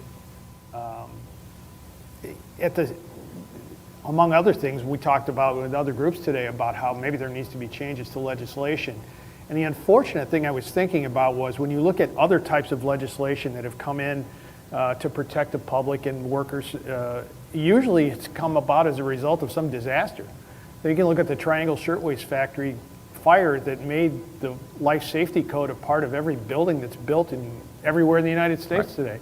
Or you could look at the ASME boiler pressure vessel code. It was because boilers were exploding all over the place in the mid-1800s. So now every boiler that's built has regular inspections. It has to be built to certain standards.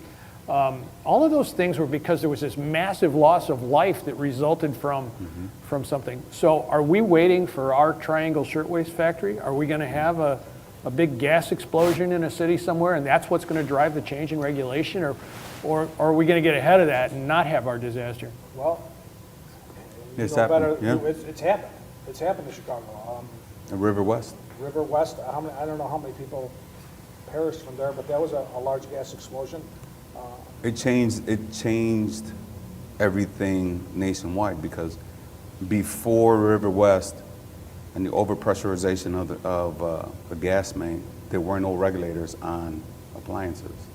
Now they're mandated on every appliance, and they're shut down, so they shut the appliance down to make it safe, right? They've installed medium pressure throughout the city, and which they want to continue to do. So then that way they can have a system in place that's safe for everyone, inside and outside. But you know, it's what has happened throughout the years, and that's. Yeah, I was thinking more about like the Canton and the Sun Prairie explosions and where those happened.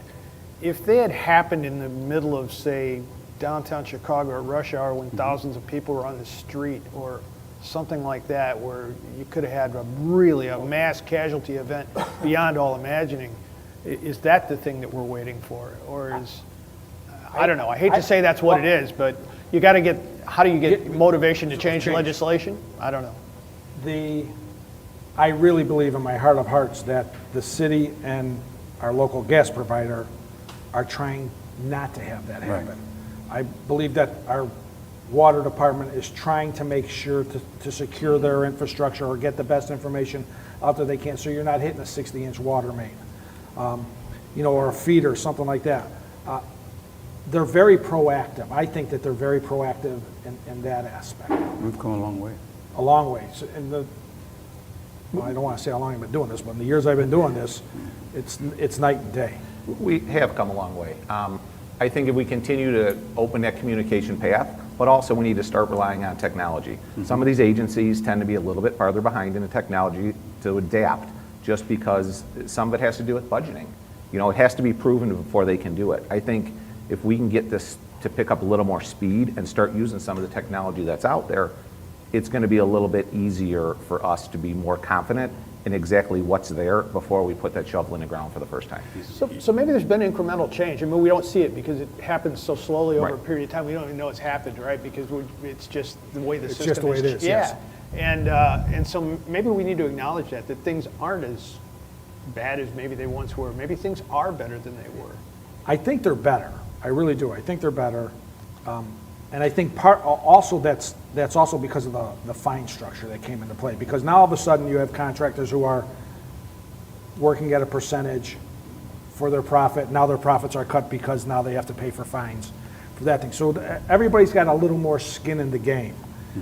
When I say everybody, I'm talking, the only ones who don't have skin in the game are the designers at this stage, for the most part. They're not being fined at all for anything that they may do.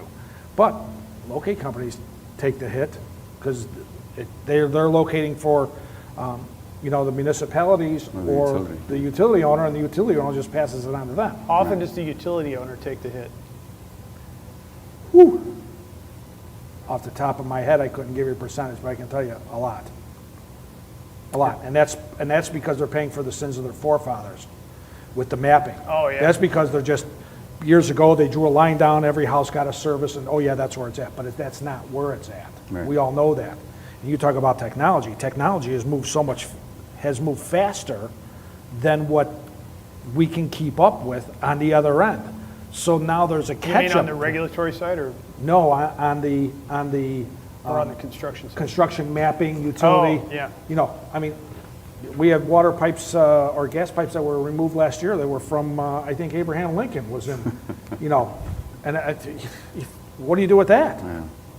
So, so Fred, you mentioned Sun Prairie, and then I think at least two of you said things are a lot better now, right? Let me ask this then: is the system safe enough now? What I mean is, yeah, we could always aim for 0 incidents, right? Right.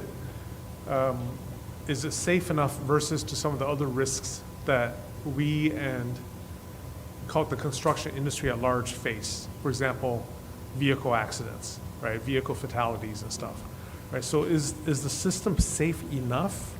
And a follow-up to that question is, I think, Ted, you're the only one who, from a contractor. Do you, and this is related to that first question, is do you suffer more, do you and your teams suffer more from safety incidents, you know, damages, cut lines, or call it downtime and delays? Well, for us, we're never going to put anything in front of safety. Regardless of our downtime, regardless of our delay, our number one concern is not only for our own employees, but every person walking on that job site, if they're an employee of ours or not, to make sure that we don't affect somebody inadvertently by coming through a gas line and backing up through a sewer, and now we have a house that goes up. So to put it in perspective, to say, you know, what is more painful to us, for us, there's nothing more painful than when we have a safety situation or something that comes up that was unforeseen. Do I think it's safe enough? I'm going to tell you it's never safe enough. Exactly. It's never safe enough because you just asked in the second part of the question is, you know, we talk about what's that worst thing that can happen. So in that regards, it's safer than it was. I can tell you, as somebody that was in the field, we're a lot better today than we were 25 years ago when I started off in this trade. I think the difference is 25 years ago, the access to the audience or the publicity or the social media or whatever else we're going to call it, it wasn't there. So I think it's a little bit biased because we're looking at a time back when we were less safe, but not only were we less safe, we had less ability to publicize it to everybody else that was out there. But I think we were less safe because of the culture that was there. We didn't have all the information that we have now that's available to us. The information that we have available to us is so much more, and it's so valuable to all of us. I just want to just get it. It'll never be safe. I'm with you. It'll never be safe enough. The chance of, you know, of one dog dying inside a house because of explosions is wrong. You know, yeah. So I'm with you. It'll never be safe enough, but we're making progress towards that. And is 0 the number? Ask me that 10 years ago, I would have told you it's never going to happen. You're never going to get it. Are we closer to 0 than we were 10 years ago? We're a hell of a lot closer than we were. It's more achievable. Exactly. And, you know, and now can we get closer to 0? Yes. Now we can even get closer to 0 with the tools and like you say, reviewing of where you may have went wrong, what happened going forward. But and I think that should be the goal. 0 should be the goal. Always. And the only way you're going to get there is through communication, through education. Part of what we do as far as on the locating side is I want to create partners. So I want to create a partnership with me and with every other construction company that you can come to me directly and say, hey, I have this issue, and we can correct it. Instead of you having downtime, because I know what the process is. You went out, you're looking for locates, you don't have the locates, you call 811, we have 2 hours to respond on a no-show ticket. And then when we don't show, you call in another ticket, and then at this time, by the time someone does show up, now you're ready to choke someone. We're excited. Right? So we like to say passionate, is right, what we like right. to say. But if you had my number and you called me directly, and we kind of eliminated this, there's a partnership between you and I. I want to make sure that you're able to minimize your downtime and you're able to continue to work. And then we can work together. And if something's wrong in the field, that you can come to me and say, this is wrong and this is what we can do better. And we can turn around and do the same with your crews and say, you know, you called this ticket in, you called in 3 blocks, you're working in 2 sections. Let's just, you know, narrow the scope down so we know exactly where you're working, and I'm not taking 4 hours to do a locate instead of 15 minutes that I can get it done and go someplace else and get something else done. And that only happens through communicating and educating each other and knowing that there's a partnership between you and I, right? And that's, I've dealt with, I develop relationships that way. It's, you can call me at any time and we'll get it taken care of. And things have gotten better because now I see the water department's on board, the gas company's on board. We meet together and say, okay, this is what happened this month. What can we do to keep this from happening again? You know, and that just helps everyone in the room, and it helps everyone in the field as work is getting done. And I also think it's important to understand that it's not weak to show that you've made a mistake and to accept and own responsibility. There's still too many people out there who are it's your fault, it's your fault, it's your fault. Yeah. And I think if you develop that and understand that you can make a mistake, but you can grow from it. Yeah, you have to pay for it. Sure, it's going to cost you some money, but you can grow from it. That experience right there is worth more than whatever the fine is or whatever you're going to pay, because you're going to be able to take that information and pass it down to everybody coming through. I don't think anybody will disagree. I think it's fair to say we've all learned more on the jobs that have not gone as planned Oh, yeah. or bad than the jobs that have gone as planned. And like you say, those are some of the pains and those are some of the things that we take on as contractors, but we also have to be realistic, and we need the people that are writing the contracts, the people that are imposing these fines, to understand some of the responsibilities and liabilities that we take on that technically shouldn't really be put in our bucket. So. And you only fail if you don't learn from it. Right. One of the things that, so Jemmy asked us whether it's safe enough. So if we asked ourselves in general, is construction safe enough? And we probably would all say no. And how many people should die doing construction work in the United States? How many?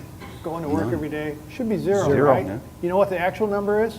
3 a day, every day, 365 days a year, 7 days a week. You know how long it's been 3 a day? Like 30 years. That's what the system got us. So is that safe enough? And what are we doing to make that better? Whatever we're doing, it's not enough. So our data, what we collect as far as utility strike data versus accidents, is horrible. Now, it's interesting to hear the guys from Pennsylvania talk. The data that they've collected is pretty good. But we know that the best data we've had out there for a long time is the DIRT report, and most of that is extrapolated from a small subset of all the data that is reported. I don't know that we can say whether or not we're safe enough, because I don't know if we know how safe we are, because we have no way to measure, right? So here's the issue that, not the issue, but the concern I have, is that there are certain institutions that only care about gas, hits the gas. Right, I know. What about fiber? Sure. What about electric? You know, We know electric them kills. both. Electric kills. What about water? Same thing. Same Why? thing. What's the difference? A sinkhole. utility, a damage to a utility is a damage to a Yeah. utility. It doesn't matter, and that's why that information is skewed. Right. You're Because right. you don't get a real look at the entire Yes. damage world. You're only looking at one aspect of it. But I still think what Jemmy's asking us is whether we're safe enough. I don't think we know until we get to mandatory reporting, which, by the way, the only reason we know all the job site fatality stuff is because OSHA has mandatory reporting. And it's not just for fatalities, it's for all kinds of accidents they have mandatory reporting for. So if we end up with mandatory reporting on utility strikes, like what our folks in Pennsylvania are talking about that they're doing, maybe eventually we get to data where we got enough information, we might be able to answer that question, at least to some degree, and we'd be able to tell whether we're getting better or whether we're getting worse or staying the same, because we don't know. Chicago is like that. You Yep. need to report damage to every facility, not just the gas. Yep. So that's why I'm saying it's getting better, and they have some, there's some really intelligent people over there. They have some really good data, you know, that they bounce back and forth from. And it's pretty Still good. a limited picture when you're looking at a major urban area as opposed to like nationally where we're talking about, because it's all different. Right, and it's not a whole bunch of data. It's not like 20 years worth of data. Right, yeah. So Well, it's that's another compacted, thing. it's very Yeah, small. sure. So you're going to see the most reduction now in the beginning than you do 15 years from now. The reduction number wouldn't be close to the same. Yep, I get it. So a lot of us have heard stories, and I want to see if these are real as they're related to fines, of contractors deliberately boring through facilities or communications, the less painful ones, let's say, because it's more efficient and it's more efficient for them to do so, and the fines are not large enough. Is that going on out there, or is that just some stakeholders exaggerating things? And in that situation, would higher fines discourage that from going on? I can't speak for any other contractors. I can tell you it is 100% in our best interest not to hit something regardless, fine, no fine, whatever it is. Because really it comes back to that safety aspect. You know, I can hit something, and if I hit something and only the facility is affected, that's one thing. But what you have to understand is every time you hit something, there's a chance that that operator or that crew member or that entire crew, the rest of their lives could be changed at the drop of a dime. Yes. So I can only speak for us as an organization that we have never looked at it and said, well, you know what, it's cheaper to just go through it than it is to sit and wait. Now, that's today, and that's when we keep talking about, are we safe enough? You know, I wonder if the stories or the comments that you're talking about are something that was 20 years ago, was 25 years ago, and it's one of those things that people, you know, still have at that joke, well, it's cheaper to just dig through it and we'll worry about it later. But as far as looking at something and taking on that responsibility and liability, there's no way that we're going to say, just go through it, we'll worry about it later, because you truly don't know what it is. Is it electric? Is it gas? Is it fiber? You know, and all of them hold different liabilities, and all of them hold a potential for catastrophic injury or catastrophic financial implication to a company. Correct.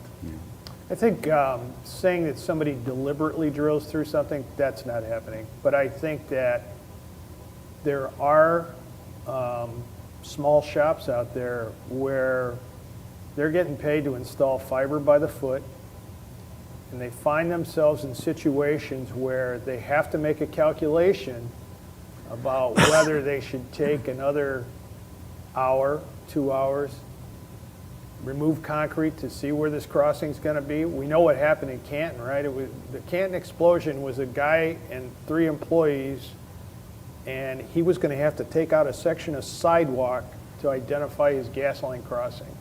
And in his mind, the calculation was, I'll go below where I think it is, and there's probably a 95% chance I won't hit it. And instead of that, he hit it. We got loss of life, multiple people hospitalized, damage to 80 buildings, all because of that little calculation. So whether there are contractors out there who are doing that or not, I'm guessing there are. They're probably small operators who don't have the resources to adequately vet every situation. Like in your situation, are you going to cut that sidewalk and look for it? Sure. We're taking the sidewalk out. Absolutely. Order the concrete, 100 times take out of 3 yards. 100, right? For a square. 100 times out of 100, you're doing that. We are. I'm guessing there's small shops out there that probably are not doing that. That's my guess. And it's unfortunate because, like we said, you learn more from the bad jobs than the good jobs. And I don't want to say that job was bad. That job was worse than bad. Yeah. But it takes a situation like that to put those small shops on the map. And it takes a situation, it takes any situation for some of those small shops to understand why there's certain costs to do a job. And, you know, we have fundamental costs for every job we do. And our fundamental cost is based off of engineering out all of the risks. Right. And some guy who's low bidding a job to try to get himself work isn't figuring that in. No. When he's trying to get on the map, you know, like you said. And it goes back to that fine structure. That's when we need to look at it and say, well, what's your percentage of your hits? Right. Because maybe you're taking that risk on every bid and you just haven't got one yet. Right. And then when you finally miss, you take that shot and you miss because you think it turns left and it turns right.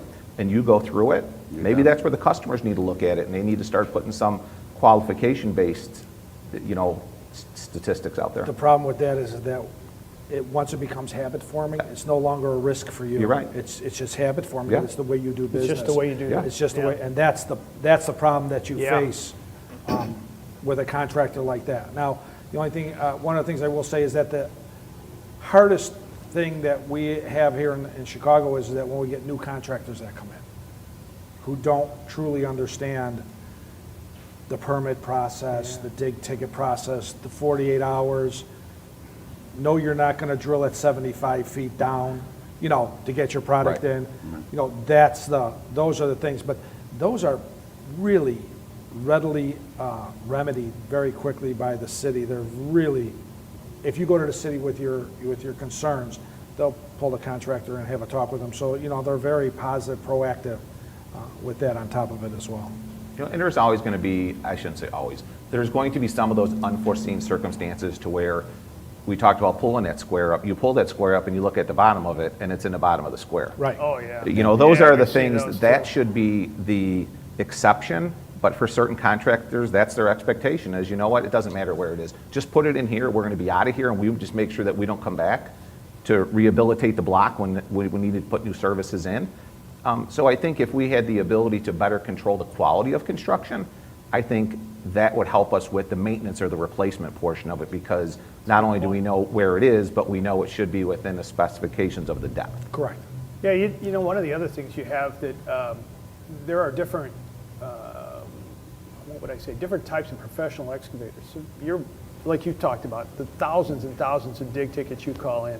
There are contractors that are long-time experienced contractors that might call in like 3 tickets a year, you know, 4 tickets a year. A small electrical shop maybe, been in business a long time. They know they have to call 811, but their results are not going to be the same as yours, even if they're trying to do the right thing, you know. And so that's another piece. It's not just new contractors. It's their amount of interaction with the system and their experience with that system and how that works, I think, is a piece too. And I think there's a problem within the system and some of the laws, because we deal with everybody the same, right? Every professional excavator is a professional excavator under the law.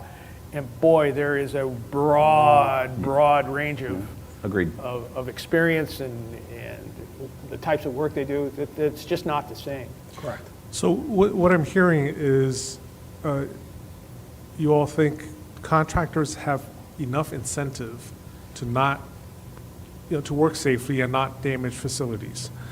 Is that true? Is that true with the other stakeholders as well?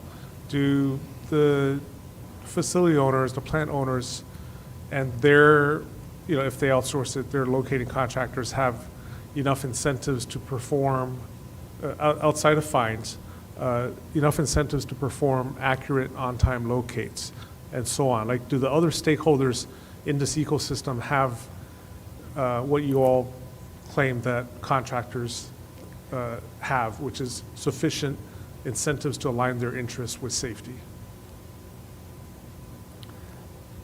Well, I've always felt like the facility owners have less at stake because, for the most part, now it's not true 100% of the time because some owners are doing their own locates, but the major utility owners are passing their locate responsibilities down to contract locators.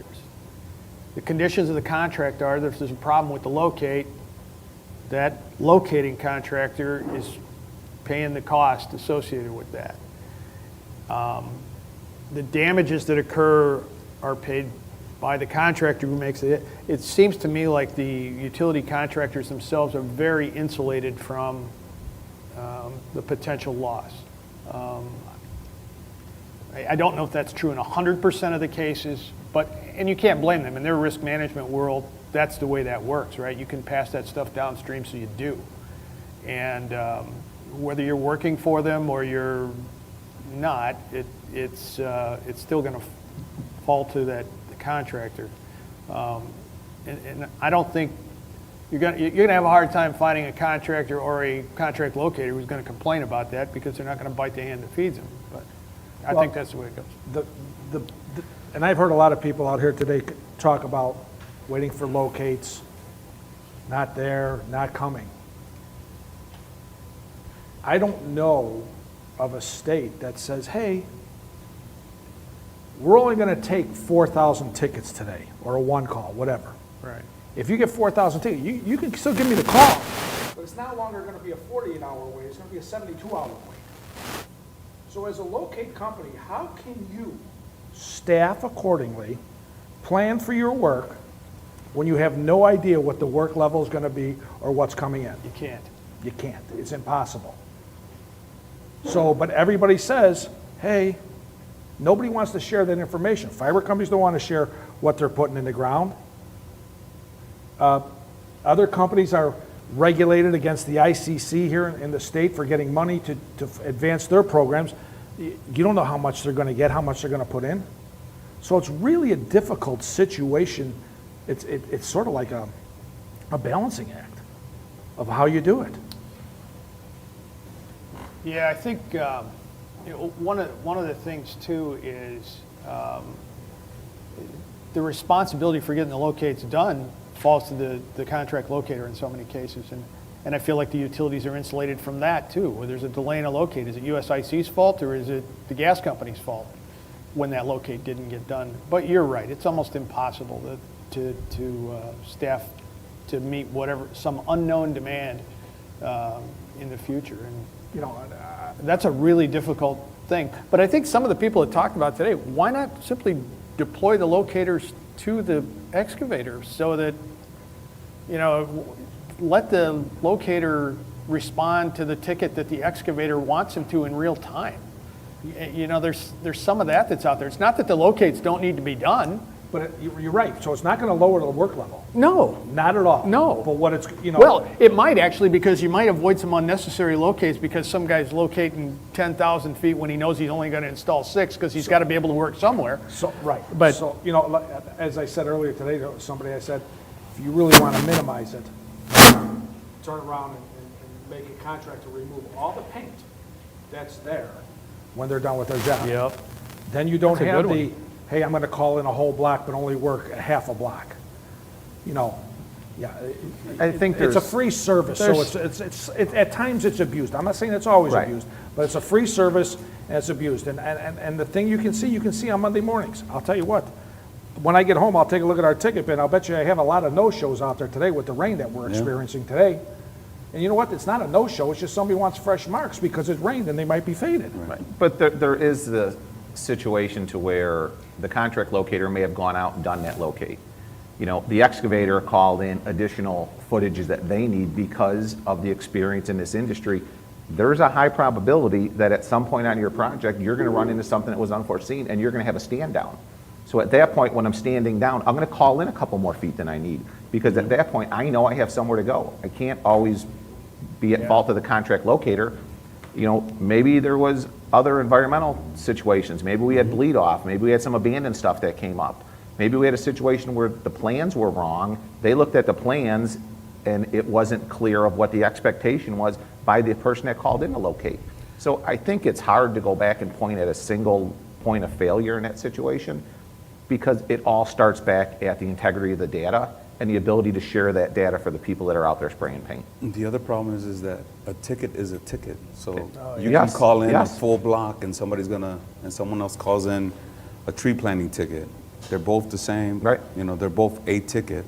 So how do we manage, you're gonna do a mile worth of work and you call in the entire mile. Right. And I got one locator that's gonna do, I know, a couple blocks at a time, and all he did was 2 tickets for the whole day. Right?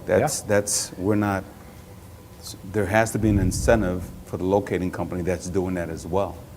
You know, we have the lead replacement program that's out now, and a ticket is a ticket. You're gonna call in a full block, I have to mark a full block, and that's 1 ticket. That's what it seems like to me. There's all kinds of inefficiencies in the system that get cured by deploying the locator to the excavator, as opposed to having him deployed to the utility to locate every request that the utility wants. And But that would, I don't know. Again, as we heard It's a different earlier, model, but that would mean you'd have to share information. and probably a change in legislation too. Yes, so, Yeah. and we know how that, Yeah, we have a good idea how that will go. Yeah, So Ted, how would you feel if you said, I'm going to install electric for the next mile, and the gas company turned around and said, well, we want you to take on the cost of the locator, part of the cost of the locator, locating that part of the extent? That's a hard pill to swallow because I don't know the integrity of the data that I'm getting. So again, what we look back at as our first thing is the liability and the responsibility. You know, if I'm going to be liable for any hits or damages on something that we don't have the intimate knowledge of, is it right, is it wrong? I don't know this gas company. I don't know if historically they're right. I don't know if they did, you know, if they came out and there was reasons 50 years ago that when they tapped this main that they had to go in an inconsistent manner. And if it is as expected in a construction industry, it becomes a little bit easier to understand and put a cost to what that responsibility is. So could you price for that? So you price for other risks, right? You already know like what your other risks are. You've got an idea about it in your risk management. USIC's got a price for that and their risk, the risk that they're taking on in that same locate that what they would be asking you to do. And then why wouldn't you go to USIC and say, yeah, we'll take it on, we're going to sub it to USIC and let them do it. And now you're taking the risk transfer mechanism that the utility currently takes advantage of and using it yourself. You could, if the industry would adopt that as a whole and everybody would do that, it would be an even playing field. Yeah, well, that's what we're talking about. So that's what he's saying. So like if he's saying this is going to go out to everybody this way, so everybody who's bidding the work is going to get the same offer, right? But then why not? It would be hard to do that because, first of all, as we know in the contracting market, it's not always a fair playing field. Everybody's always looking for the angle. And part of that angle is to shed the responsibility or the liability to the subcontractor below you. So if we're taking on something that, you know, in this we do quite a bit of locating, obviously, as well as excavating. But if we were strictly an excavating contractor, we're not experts in locating. So at that point, we don't have the fundamental understanding of exactly what it takes in a back office to do it. So for every time you take on a new task, there has to be some level of training and some level of what's required if something goes wrong. So that's where I struggle saying that the smaller contractors wouldn't be able to identify that, so we would be at a disadvantage. You could subcontract it to somebody, though, who does have that expertise, like you would with other things where you don't have the expertise in-house. You could, but now we're getting in a situation where I'm partnering with somebody, and does that partner really understand what he's liable for? If we truly have a hit, now is he going to take on the responsibility of the hit costs and our downtime? Right. And if you have a mismark, are you going to be willing to take on the cost of our downtime even though we didn't hit anything? So that's where it just becomes a little bit more complex instead of saying, I think every excavator should have a locating in-house or subcontracted locator. Well, most contractors have locators that work for them or people who know how to locate for verification. Yep. So I think that